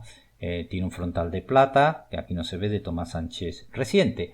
Y bueno, pues este magnífico retablo de José Maestre, que además vemos aquí como los canónigos del Salvador han puesto aquí también el escudo real por aquello del patronato que comentábamos antes, pues tiene un camarín detrás, este camarín que se puede acceder. El camarín tiene tres partes, una primera aquí a la izquierda que sería la escalera para subir, una segunda que es justo detrás de la Virgen, y otra tercera que está a este lado, aquí detrás, que es esta capillita donde también hay otro retablo de Maestre con una Dolorosa y un crucificado. Y el camarín, pues como lo vemos, pues se encuentra muy decorado con pinturas de la segunda mitad del siglo XVIII, que todos son relacionadas con la Virgen, escenas y símbolos marianos y de santos muy devotos de la Virgen. Acabamos ya El Salvador, pues parándonos en un par de... ya la parte final de lo que es en la esquina de los pies de la parte de la epístola, ¿no? Muy cerca de la entrada de la iglesia, desde la plaza del Salvador. Y aquí tenemos un retablo de Justo y Rufina, un buen retablo de Juan de Dios Moreno de 1730, es un buen retablista sevillano, en el que además Juan de Dios Moreno, de alguna forma, en una época en la que está triunfando las estípites y los retablos rococó, pues él todavía apuesta por de alguna forma el legado de Simón de Pineda, ¿no? Con estas columnas en parte salomónicas, en fin, que con los cueros recortados, las cortezas, los auriculares, en fin, este tipo de decoración tan característica que ya digo que puso de moda Simón de Pineda. En el centro tenemos a Justo y Rufina con la Giralda, ¿no? La famosa leyenda de que sostienen la Giralda. Pero esta Justa Rufina y estas Giraldas no son las originales. Las originales que tenía este retablo, que son de Duque Cornejo de 1728 y con una magnífica giralda de madera que también había hecho Juan de Dios Moreno, pues se las llevó la catedral en 1902, y entonces para cubrir el hueco se trajeron del Hospital de las Cinco Llagas, antiguo Hospital de las Cinco Llagas, estas otras Justa y Rufina, que parece ser que son esculturas de Jerónimo Hernández ya de finales del siglo XVI, con una Giralda ya de mediocre calidad que no tiene comparación con la que podemos ver en la catedral, en el altar de Justa y Rufina. En el ático tenemos también una discreta Magdalena del taller de Duque, y en el banco una cabeza de Cirineo parece ser que sería de Juan de Mesa. Y aquí a la derecha ya vemos cómo asoma pues otra de las grandes figuras que hay aquí en El Salvador, ¿no? El San Cristóbal. También de Martínez Montañés. Es la primera obra que se le conocemos de Martínez Montañés. Y es una obra magnífica, de 1598, 2,2 metros de altura. Las formas nos recuerdan mucho a esa monumentalidad física tan característica de Miguel Ángel, estudio de la anatomía, una poderosa cabeza, y el niño Jesús al que sostiene con una mano, ¿no? El pelo típico ensortijado, muy característico de Montañés, tal vez influenciado, ¿no? Se dice, por la pintura de Pérez de Alessio que vimos en el vídeo de la catedral, ¿no? Y que era el titular de la hermandad del gremio de guanteros, que de hecho lo sacaban en procesión, y parece ser que este San Cristóbal ha estado saliendo en procesión hasta 1976. La iconografía, pues ya sabemos que era un gigante cananeo que se convierte al cristianismo y que en un vado de un río se dedica a ayudar a la gente a pasar ese vado del río, y le llega el niño Jesús, le dice que le ayude a pasar, y él lo coge en brazos y le dice al niño Jesús, dice, bueno, yo estoy harto de coger personas y tú eres un niño pequeño y pesas más que todas las personas que yo he pasado por el río. Y le dijo el niño Jesús, es que yo llevo todos los pecados de los hombres a cuesta, ¿no? Básicamente esa es la iconografía que presenta esta magnífica escultura de Martínez Montañés. Vamos a hablar ahora de la iglesia de la Magdalena, y para hablar de ella tenemos que hablar en primer lugar del convento de San Pablo. Tras la conquista de la ciudad por Fernando III, pues las distintas órdenes mendicantes reciben grandes cantidades de terreno para fundar sus conventos casas grandes, ¿no? Tanto agustinos como trinitarios, como franciscanos, como mercedarios, o como en este caso los dominicos, la orden fundada por Santo Domingo de Guzmán, la orden de predicadores llamada dominicos por su fundador. Estos reciben esta cantidad de terreno que vemos aquí para fundar el convento de San Pablo, convento Casa Grande, que va a gestionar todos los conventos, no solo de Sevilla, donde va a llegar a tener, los dominicos llegarán a tener 12 conventos, 6 masculinos y 6 femeninos, sino en todo lo que es el reino de Sevilla.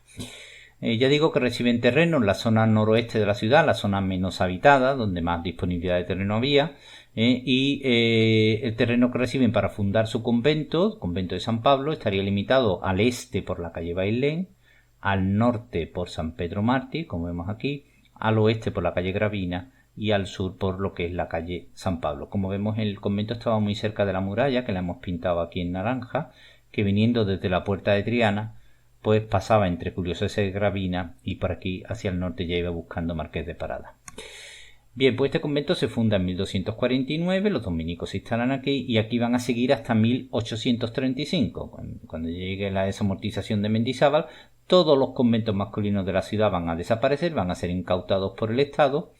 El convento tenía la iglesia donde hoy día se encuentra la iglesia actualmente. Al norte de la iglesia tenía el claustro principal, lo que hoy día es el Hotel Colón y parte de la calle Canaleja. Más al norte tenía un par de patios con estancias alrededor, y toda la zona oeste pues era una zona de huertas del convento. El convento tenía entrada por la esquina entre la calle Bailén y la calle San Pablo.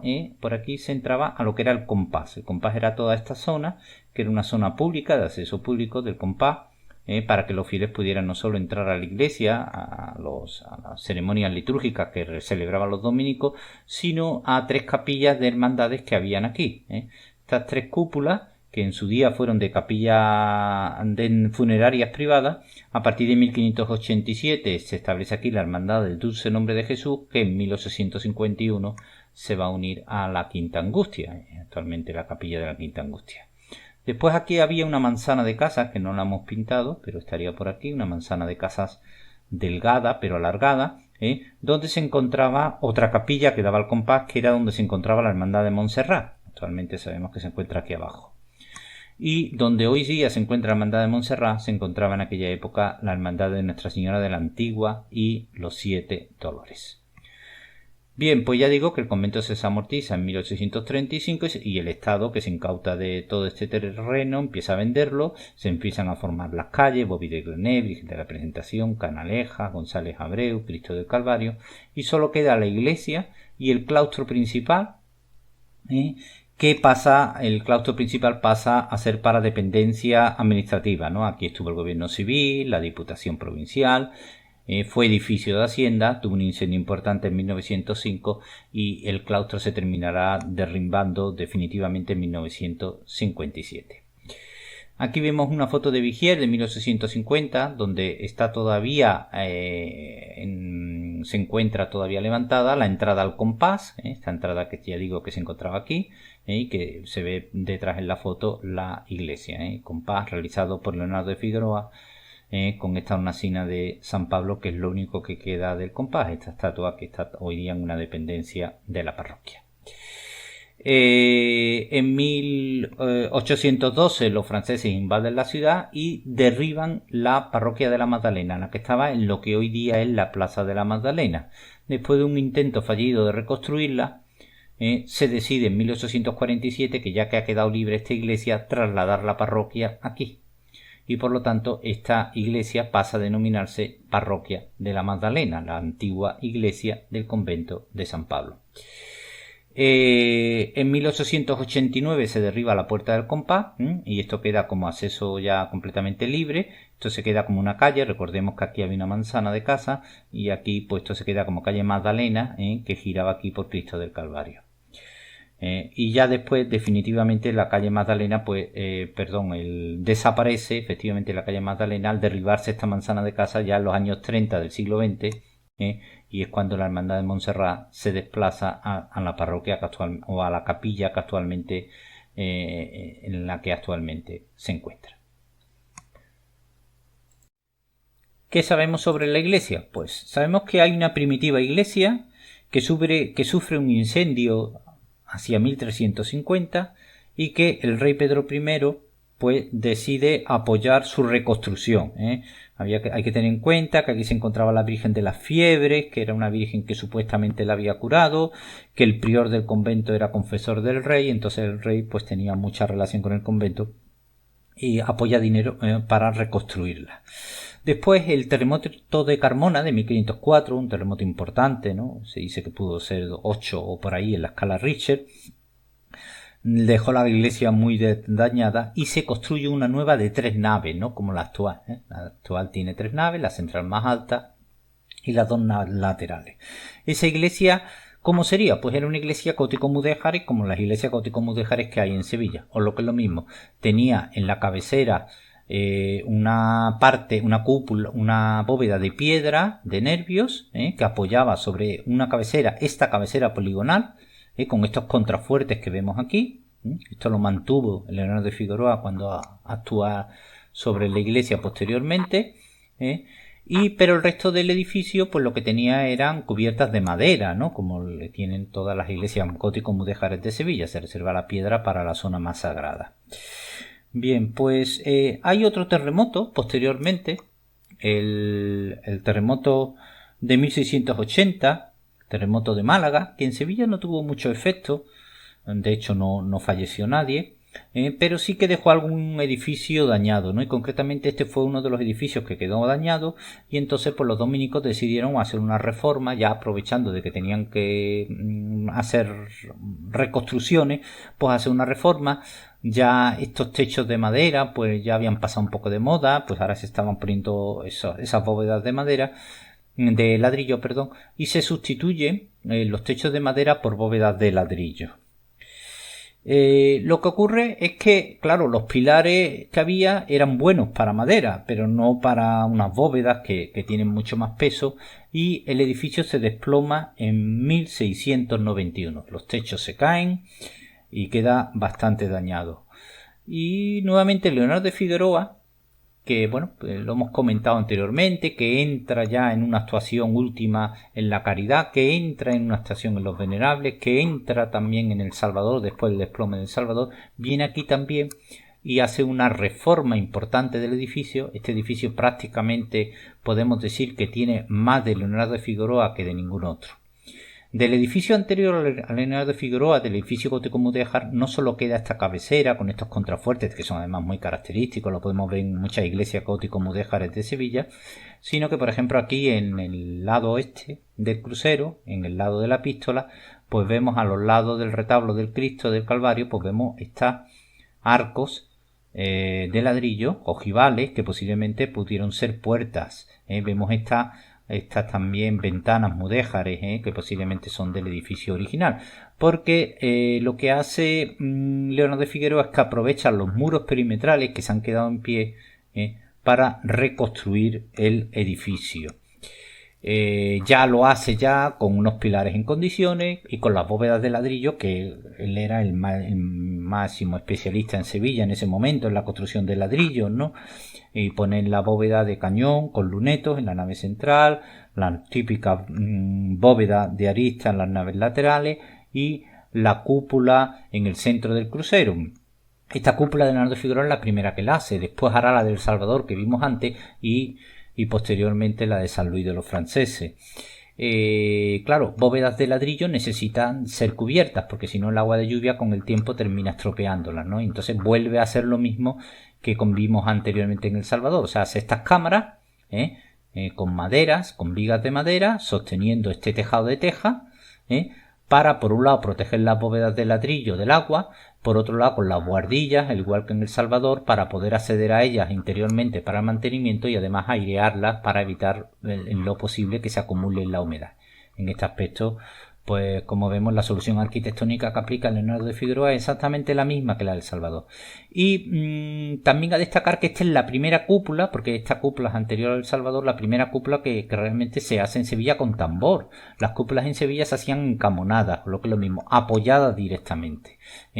Pero él al tener que realizar estas cámaras, pues se ve obligado a poner un tambor y después la cúpula encima con su tejado de teja, y para que no choque este tejado con los alrededores, ¿no? Que hubiera quedado eso. Aquí vemos las tres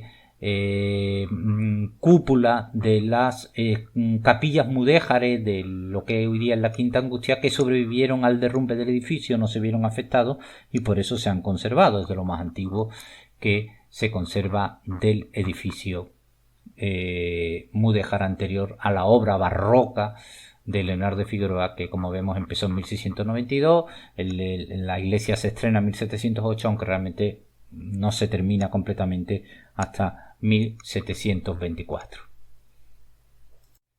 Aquí vemos las distintas partes de la iglesia antes de entrar al interior. La cúpula la vemos aquí arriba, con estos amerindios, estas figuritas sobre un sol azul, las máscaras características de Leonardo de Figueroa, ¿no? Que las podemos ver aquí en la antefija, aquí también, aquí en las pilastras de este lado del crucero, ¿no? Concretamente este es el crucero sur, el que da hacia San Pablo, ¿no? Que como vemos en la fecha se terminó en 1696. La portada actual pues está aquí abierta, es una antigua puerta mudéjar que está bastante reformada.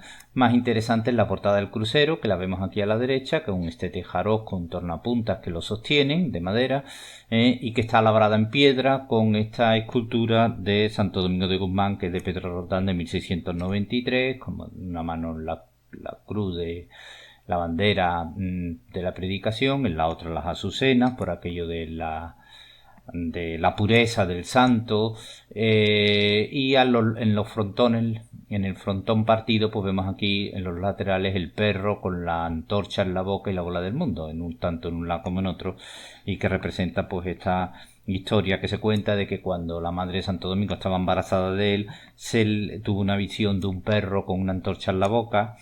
Se lo contó a Santo Domingo de Silos y éste le dijo que su hijo encendería el fuego de Cristo con la predicación. Desde entonces pues es muy normal en los conventos, en las estancias que han sido de órdenes dominicas, esta iconografía del perro con la antorcha en la boca, también las estrellas arriba, ¿no? Como el faro que guía las almas, ¿no? Aquí vemos el plano de la iglesia con las distintas capillas, vemos las 5 capillas que forman todo lo que es el frente de la iglesia, las 2 que hay a cada lado del altar mayor y la propia del altar mayor, como la vemos con las características contrafuertes del gótico mudéjar, la sacristía y las distintas capillas que van o altares que van siendo distribuidos por la nave, ¿no? A los pies el coro alto y bajo, un coro amplio, porque la orden dominica aquí en este convento pues llegó a tener una cantidad enorme de hermanos, y las 2 capillas importantes que se encuentran en el lado de la epístola, la sacramental, que la veremos después, y la de la quinta angustia, ya comentamos anteriormente, unión de 3 antiguas capillas funerarias privadas. En cuanto a la capilla bautismal, pues no olvidemos decir que bueno, que aunque aquí está la pila que estaba anteriormente en la parroquia de la Magdalena, aquí no es donde se bautiza Murillo ni donde se casa o tuvo los funerales Martínez Montañés, ¿no? Sino en la parroquia que había en la plaza de la Magdalena. Aunque sí es verdad que en esta pila se bautizó Murillo, pero no en este sitio, sino cuando estaba esta pila, ya digo, en la parroquia de la Magdalena, en la plaza de la Magdalena. Así que aquí en esta iglesia, en este sitio, se consagró como obispo de Chiapas Bartolomé de las Casas en 1544 antes de partir hacia América. Cuando entramos en el templo, pues lo que nos llama así más la atención son las pinturas murales, ¿no? Y que suponen una evolución de la decoración barroca en los templos sevillanos, en las iglesias, a lo largo del 17, que ha empezado con una primera mitad con yesería barroca, que alcanzan su auge ya en la segunda mitad del 17, como hemos visto ejemplos en Santa María la Blanca o en la Caridad, pero que ya a finales del 17 y principios del 18 va virando hacia pinturas murales. Ya lo vimos en Los Venerables con Valdés Leal y su hijo Lucas Valdés, y lo vemos aquí claramente ya en la Magdalena, donde la pintura mural es la solución decorativa que se utiliza. Esta pintura mural, claro, hay muchísima y es de varias manos, ¿no? Se ha señalado, por ejemplo, que el apostolado que empieza aquí en este primer pilar con San Pedro y San Pablo y que sigue hacia la parte de los pies, hacia el coro, sería en su mayor parte de Clemente de Torre, salvo San Felipe y Santo Tomás, que podrían ser de Lucas Valdés, y algún otro que se apunta una tercera mano. Las pinturas del coro serían de Alonso Miguel de Tovar, pero realmente la mayor aportación pictórica que se produce en estos frescos que se pintan en los muros es de Lucas Valdés, que viene de Los Venerables, que ya domina bastante bien esta técnica. Ahora veremos la del presbiterio, que la tenemos aquí, pero no solo pinta el presbiterio, pinta también la cúpula, que también la veremos en la diapositiva siguiente.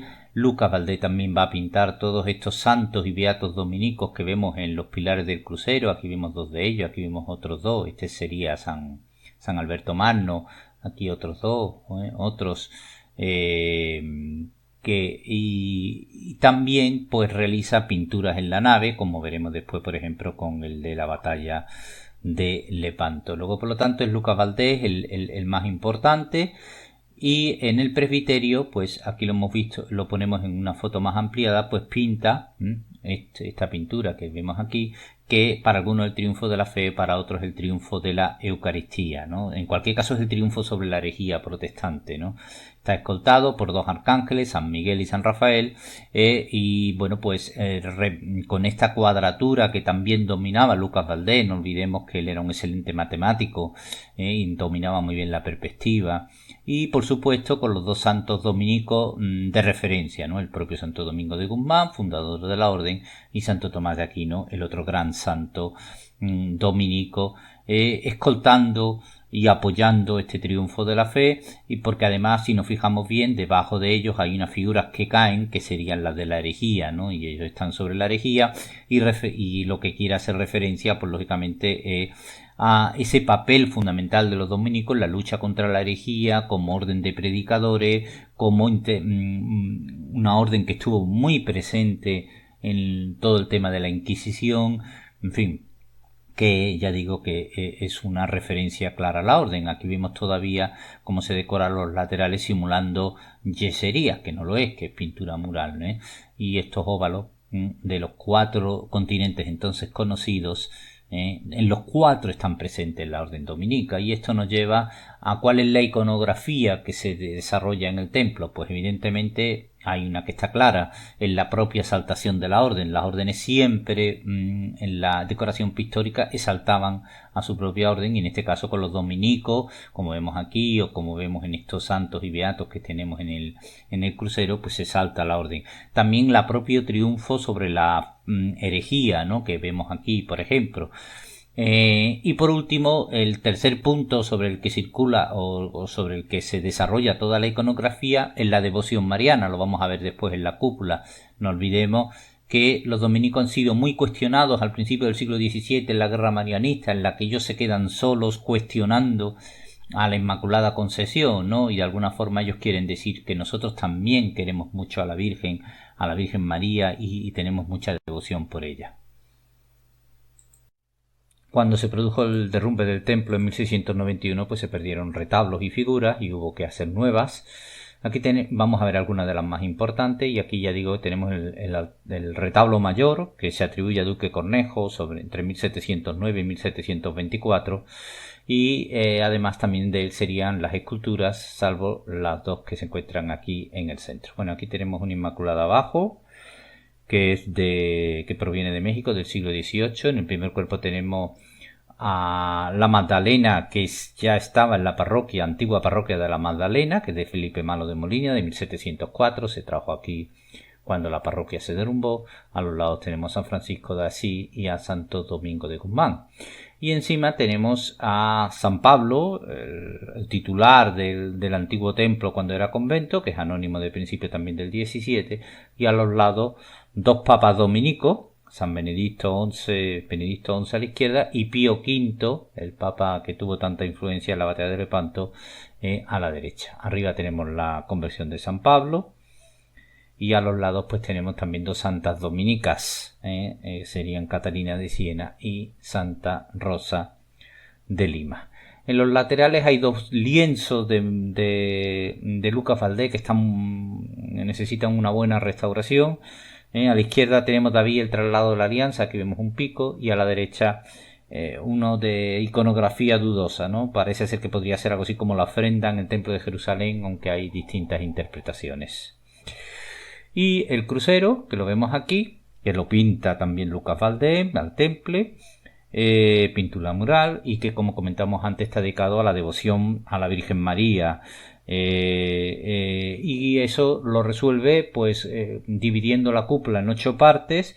En cada una de las partes hay unas parejas de ángeles que sostienen una letra, y de esa forma pues las 8 partes, las 8 letras forman la palabra, o mejor dicho, la frase Ave María. Aquí vemos 2 de los ángeles sosteniendo una letra, y bueno, y está todo lleno de pinturas con referencias a la Virgen María y a letanías marianas, que son oraciones dedicadas a ella. En las pechinas pues vemos estas esculturas de Pedro Roldán, donde los símbolos de los evangelistas, ¿no?, el águila y todo esto, pues sostienen estos relieves centrales que son del Antiguo Testamento. Pasamos ahora al crucero norte. En lo que es la cabecera del templo, en el lado norte, pues tenemos estas 2 capillas que tenemos aquí. A la derecha tenemos a la capilla de Nuestra Señora del Amparo, es una hermandad de gloria que sale en procesión el segundo domingo de noviembre. Y bueno, pues la imagen que la ponemos aquí en ampliado es de Roque Balduque, de 1561, o por lo menos atribuida a él, en un retablo que es de principio del 17 de Juan de Valencia. En el centro tenemos a esta Santa Rosa de Lima, que se atribuye a Roldán, a Pedro Roldán, y a la izquierda tenemos a la Capilla de la Milagrosa, donde es una capilla con un retablo del primer cuarto del siglo XVIII, donde es en la antigua capilla de San Pablo, y donde actualmente, ya digo, se encuentra la imagen de la Virgen de la Antigua de los Siete Dolores. Esta Virgen se atribuye a Roldán en 1651, y junto al Nazareno que actualmente tiene la Hermandad de la Candelaria, que es de Francisco de Ocampo, de 1615, eran las dos imágenes titulares de esta cofradía que ya hemos comentado, que desapareció, cofradía extinta, de la Virgen de la Antigua de los Siete Dolores, que se encontraba en una capilla en el compás del templo, lo que hoy día es la capilla de la Hermandad de Montserrat. Esta imagen, ya digo, de Roldán, de Pedro Roldán, pues de gran realismo, ¿no? Y un magníficos pliegues en la ropa y un rostro trágico, en fin, una imagen muy interesante. Seguimos en el crucero norte, y aquí tenemos abajo lo que es en el lado norte del crucero norte. Tenemos otros dos retablos, este de la derecha, que es el de San Joaquín y Santa Ana enseñando con la Virgen María, de la segunda mitad del 17. Las figuras en un retablo de principio del 18, las figuras son de Cristóbal Ramos. En el caso de San Joaquín y de Ruiz Gijón, ¿no? Para la Virgen y para su madre, para Santa Ana. Y a la izquierda tenemos el retablo de la Virgen de la Fiebre. Está aquella leyenda o aquella historia de que Pedro I o su madre, según quien la cuenta, en 1350 él se encontraba con unas fiebres muy altas, cercano a la muerte, y rezándole a la Virgen de la Fiebre, que se encontraba aquí en el entonces convento de San Pablo, pues se curó y le regaló pues una figura, ¿no? Desde hoy día perdida, a la imagen de la Virgen. La Virgen desaparece, se destruye con el desplome de 1691, y entonces lo que se hace es que se trae otra de la antigua parroquia de la Magdalena, una Virgen con el niño de Juan Bautista Vázquez el Viejo, de 1565, y se la rebautiza como Nueva Virgen de la Fiebre, pero no tiene nada que ver con la original, a la que rezaría Pedro I o la que le curó. Aquí tenemos un nazareno, el nazareno de la Fatiga, en un magnífico retablo del siglo XVIII de Cristóbal de Guadix, y es una imagen de estas que se llaman de papelón, porque es cartón y lienzo que se enyesa, que eran muy útiles para las procesiones porque son imágenes que pesaban poco, pero que pues tenían una mala vida, mala permanencia, y al final pues van a ser sustituidas ya a partir del 17 por imágenes de madera hueca que también pesan poco. Este en concreto es de Gaspar de Ávila, de 1586. Lo más interesante del crucero norte es la imagen que tenemos aquí arriba, es de Luca Valdés, una pintura mural al temple, como muchas de las que él realiza para este templo, y en este caso lo que representa es la entrada triunfal de San Fernando una vez que se ha conquistado la ciudad, ¿no? Aquí vemos la procesión, la encabeza la Virgen de los Reyes en este baldaquino, le sigue pues todo el clero, detrás viene aquí el rey y la reina, y por supuesto los monjes dominicos acompañando al rey, ¿no? Es una exaltación de la orden dominica y su relación, por un lado con la ciudad de Sevilla, por otro lado con la realeza representada en el rey santo, ¿no? En Fernando III el Santo. Además aquí pues en primer plano, pues dentro de los monjes dominicos, pues aparece Santo Domingo de Guzmán llevando el rosario en la mano y con el perrito delante, ¿no? Y arriba, para que como referencia, tenemos por un lado a San Clemente con el ancla, que el que ya veíamos en lo que es en la iglesia de los Venerables. Hay que tener en cuenta que esta entrada se produce el 23 de noviembre, el día de San Clemente, y San Isidoro, los dos en un rompimiento de gloria. En los laterales, ¿qué tenemos? Pues tenemos a la fortaleza sujetando la columna por un lado, y a la Sevilla liberada por otro, y ambas se encuentran pisando o sometiendo a los musulmanes, ¿no? De alguna forma esta es la antigua herejía, los musulmanes, que es vencida por esa alianza entre la realeza y el clero, en este caso el clero dominico. Veremos ahora en el otro lado, en el crucero sur, la nueva herejía también sometida.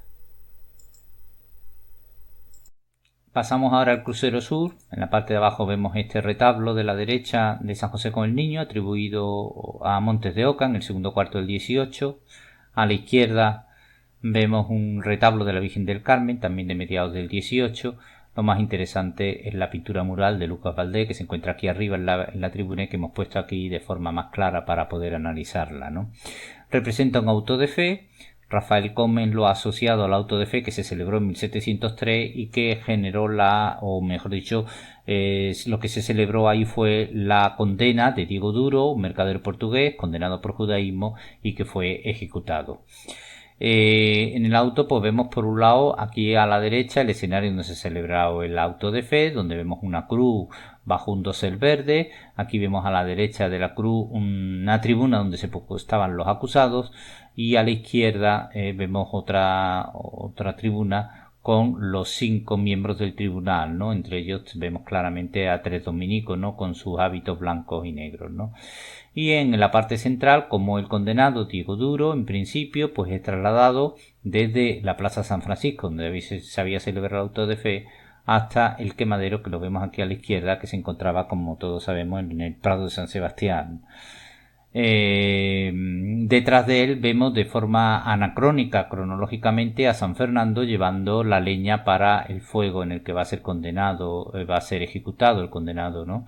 Y a la izquierda unos monjes dominicos que intentan salvar su alma antes de su ejecución. Nuevamente esa alegoría, los dominicos como defensores de la fe con el apoyo de la realeza y su claro vínculo con la ciudad de Sevilla, ¿no? Y se refuerza todavía más con las figuras alegóricas que vemos aquí. Aquí tenemos a la izquierda la verdad, a la derecha la penitencia, al fondo detrás de ambas el escudo dominico, lo vemos aquí, y ambas dos sometiendo, aplastando a estas figuras que vemos aquí abajo, que representan a la herejía, ¿no? La herejía que es la actual, la que hay ahora en la Edad Moderna, bien sea la herejía protestante o bien sea el judaísmo. Como curiosidad decir que esta pintura fue dañada en su momento. Hay dos teorías. Una dice que hacia 1750 los familiares de este Diego Duro dañaron la pintura para que dejara de estar presente en la iglesia. Y hay otros que dicen que no, que fueron las Cortes de Cádiz cuando en 1813 se reúnen en plena invasión francesa y deciden acabar con la Inquisición y dar la orden para que se eliminen todos los símbolos de la Inquisición. Fue cuando fue dañada. En cualquier caso ha sido restaurada y bueno, pues podemos verla bastante parecida a como fue en origen. Este edificio que se ve aquí detrás, pues muy discutido. Hay quien dice que podía ser una interpretación que hace Lucas Valdés de la aduana, que no, del edificio de la aduana, no de la audiencia, ¿no? Porque esto se celebra en la Plaza San Francisco. Otros dicen que podía ser del convento de San Diego, por estar cerca del quemadero del Prado de San Sebastián. En cualquier caso, es una interpretación porque el edificio como tal, que sepamos, no existía en Sevilla. Aquí tenemos el resto de lo que es el crucero sur, con un par de capillas. La de la derecha es una capilla dedicada a San Antonio de Padua con una imagen del 18. En el centro tenemos una Santa Mónica atribuida a Roldán y a la izquierda pues tenemos la Hermandad del Calvario. La Hermandad del Calvario es la antigua Hermandad de Mulatos que se crea en 1572 en la iglesia de San Ildefonso, no en la actual, en la anterior, y que desaparece en 1731 y que se refunda en 1885 allí como Hermandad del Calvario.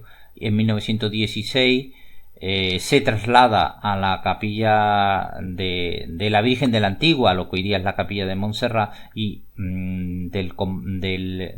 ya pegada a lo que es la iglesia de la Magdalena, y en 1927 se traslada al interior de la iglesia, aquí, a la que era la antigua capilla de la Orden Tercera, dejando sitio libre para que después Montserrat se vaya a la capilla de la Virgen de la Antigua. En la reja del 18 estamos hablando de una cofradía que tiene una imagen muy importante, el Cristo, que es de Francisco de Ocampo, de 1612, es su obra maestra, el crucificado. Francisco de Ocampo fue discípulo de Montañés, igual que lo fue Juan de Mesa, y eso se nota mucho también en las características de este crucificado. Él tiene también dos nazarenos fundamentales en la Semana Santa de Sevilla, como son los nazarenos del Silencio y el de la Candelaria, del que hemos comentado anteriormente. El retablo de Cristóbal Guadic, de 1707, y la Virgen y San Juan ya son modernos, son de Juan de Astorga, modernos, del siglo XIX, 1839. Muy curioso, las pinturas también de Lucas Valdés que hay dentro de la capilla, ya decimos que era la antigua capilla de la Orden Tercera, han sido unas pinturas que estaban muy deterioradas y que se han restaurado ahora en el 2018. Aproximadamente sobre 1747 las termina, y bueno, pues en los dos laterales, los dos muros laterales, pues están representados 4 santos de la Orden Tercera Dominica, que hay 2 de ellos, 2 hombres, y en el otro muro pues hay 2 mujeres, en fin, que son interesantes. El relieve que hay aquí en el retablo, la Virgen del Rosario entregando el rosario a Santo Domingo y a Santa Rosa de Lima. En el lado de la epístola se encuentra la capilla sacramental. Este es el interior. Aquí vemos un retablo neoclásico del siglo XVIII, ya de la segunda mitad del siglo XVIII, cuando se empiezan a sustituir estos grandes y recargados retablos barrocos por los neoclásicos. El neoclasicismo va imperando, con una Inmaculada que en principio se había atribuido a Duque Cornejo, últimamente a Hita del Castillo, sobre 1740. Sí que parece que serían de Duque los 2 arcángeles que se encuentran a los lados, ¿no? San Miguel y San Rafael. La custodia que sale en el corpus, que empezó Cristóbal Sánchez y la va a terminar Juan Laureano de Pina en 1692. Y en la parte de atrás tenemos la lápida de Francisco Areas de Saavedra, que había sido ministro de Carlos III, sevillano, presidente de la Junta de Defensa cuando la invasión francesa.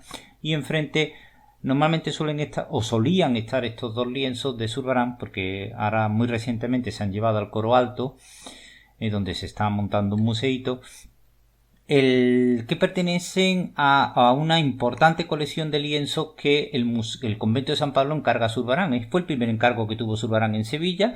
Ya sabemos que Zurbarán después se especializará en toda esta serie de lienzos para órdenes religiosas, porque pinta muy bien lo que quieren transmitir las órdenes religiosas. Le encargan 21 lienzos, 14 de ellos referidos a la vida de su fundador, de Santo Domingo de Guzmán, y los otros 7 de padres de la Iglesia.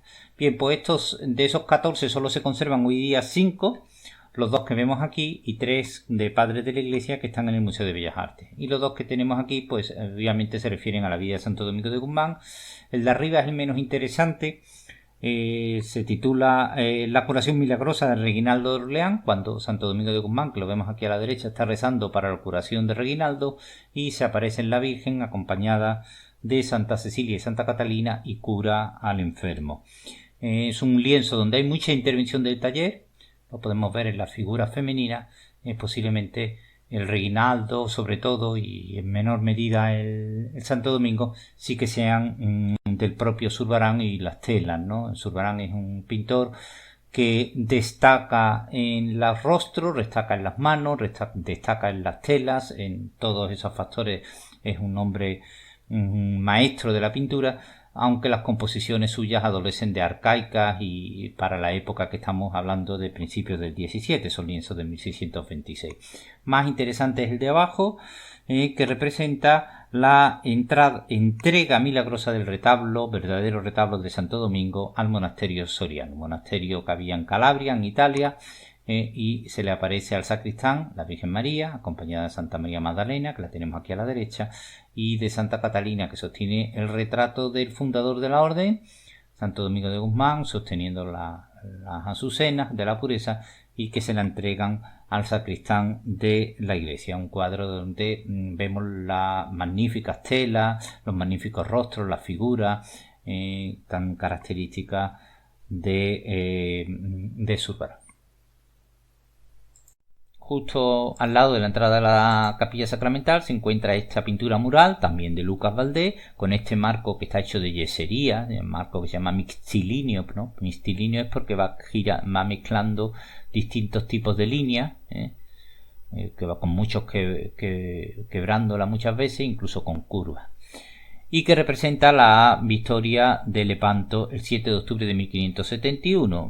Ya sabemos que el Papa Pío V, Papa Dominico, y por lo tanto exaltación de la orden que era la de este convento, forma la Liga Santa con tropas españolas, con tropas venecianas, con tropas del propio Vaticano, y forman una gran flota que derrota a la flota otomana, a la flota turca, el 7 de octubre de 1571 en aguas del Mediterráneo oriental.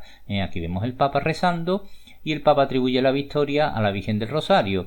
Hay que tener en cuenta que el rezo del Rosario ya existía desde antes de la Orden Dominica, antes de que naciera Santo Domingo de Guzmán, pero es Santo Domingo de Guzmán el que va a promover el rezo del Rosario y la devoción a la Virgen del Rosario.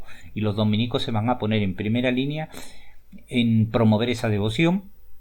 Y el primer domingo de octubre pues se producían procesiones de rezo del Rosario, y como esta batalla el 7 de octubre de 1571 cayó en domingo, pues el Papa dominico decidió atribuir su victoria a la Virgen del Rosario, que se aparece aquí en la batalla y manda a los ángeles, aquí los vemos, a luchar junto con los cristianos contra los musulmanes, ¿no? Hay otros ángeles chiquititos, todos los ángeles llevan colgado el rosario para digamos reforzar esa referencia, y el propio Papa Pío V decidirá que el 7 de octubre de 1500 a partir de entonces el 7 de octubre como la fiesta de la Virgen del Rosario, ¿no? Y hasta hoy día sigue.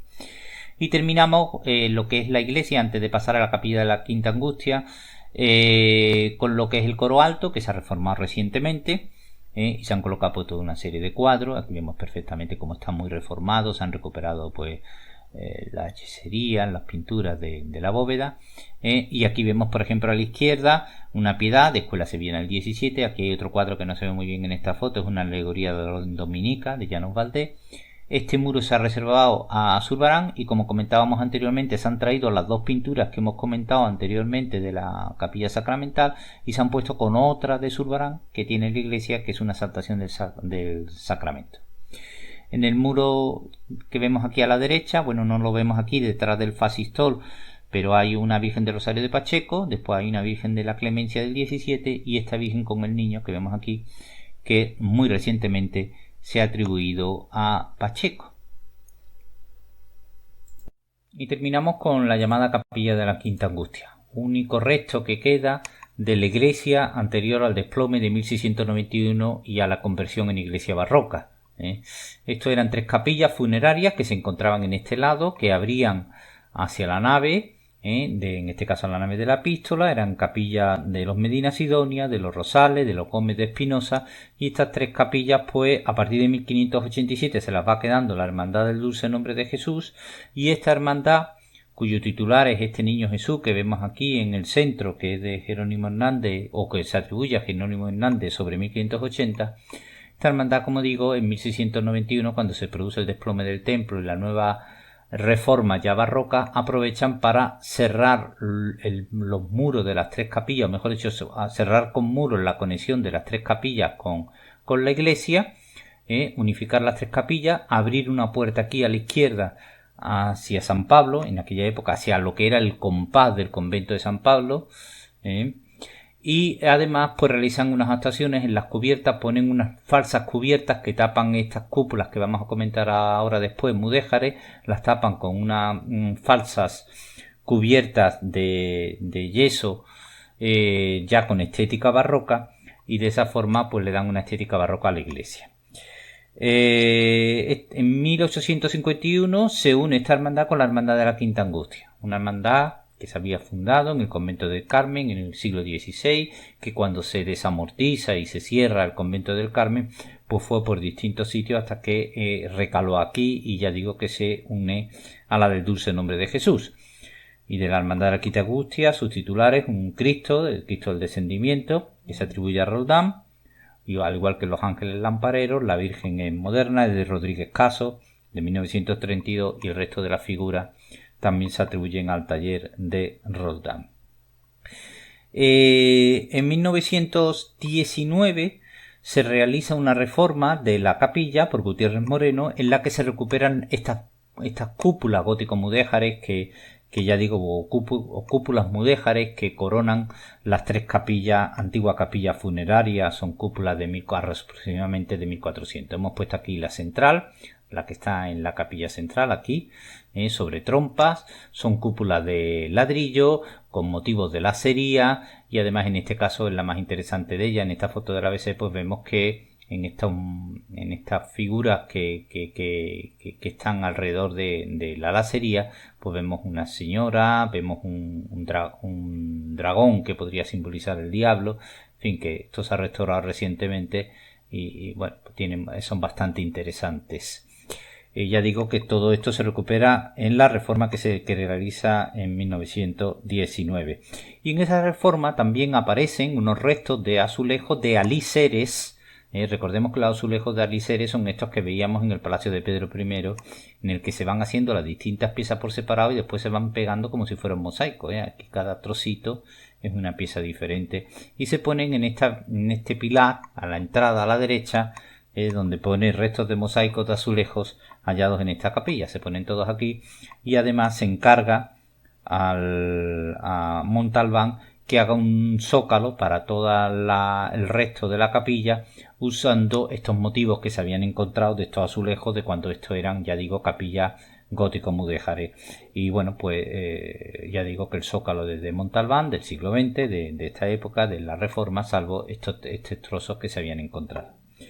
Y por último, terminar comentando estas pinturas interesantes de Valdés Leal sobre 1660, una serie que realizó él para el convento de San Benito de Calatrava, de 12 lienzos, de los cuales, pues bueno, 9 se conservan y terminaron recalando aquí después de esta reforma de principios del 20, ¿no? Sobre 1919 y 1920, pues recalan aquí, ¿no? Aquí vemos, por ejemplo, un San Sebastián, un San Andrés, o aquí a la derecha hay una Inmaculada, y son unos lienzos interesantes. Y terminamos la Magdalena, como no podía ser de otra manera, con esta magnífica espadaña que realiza Leonardo de Figueroa con ayuda de su hijo Matías y que termina en 1697.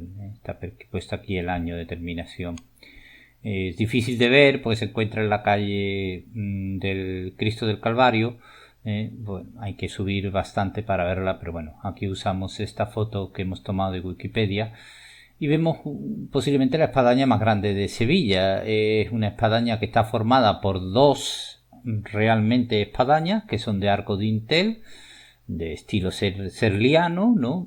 Está este arco serliano que comentamos en su día en el tema de la Sevilla renacentista, que se apoya sobre dos vanos adintelados, dos huecos adintelados con dintel. Y ya dijimos que a partir de que Hernán Ruiz II hiciera así la Giralda, pues la mayoría de los conventos pues van a seguir esta estructura, ¿no? En este caso lo que hace Leonardo de Figueroa es que coloca dos y en el centro lo que es la buhardilla, la entrada o la mansarda de entrada a lo que es la techumbre de la parte de los pies de la iglesia. En este de aquí de la izquierda podemos en la hornacina una figura que podría ser posiblemente, porque es un angelito con escudo, podría ser un San Miguel. La iglesia está vacío. Y aquí en la bordilla central tenemos dos bustos que podrían ser San Pedro y San Pablo, pero que también podrían ser el propio Santo Domingo y Santo Tomás de Aquino, no queda claro. El relieve central de la puerta de la bordilla, pues lo vemos aquí nuevamente, la referencia dominica, y vemos aquí el perro con la antorcha en la boca, en una mano sostiene el libro de Santo Domingo como predicador de la fe verdadera, y por la otra abraza la bola del mundo. Y debajo pues vemos este óculo que ilumina todo lo que es la zona de los pies, concretamente el coro alto, rodeado por estas pequeñas esferas cerámicas azules que realmente lo que representan son las cuentas de los misterios del Rosario, ¿no? Que están asociados a Santo Domingo de Guzmán con dos relojes de sol en los laterales. Y como siempre terminamos con una bibliografía básica de lo tratado en el tema.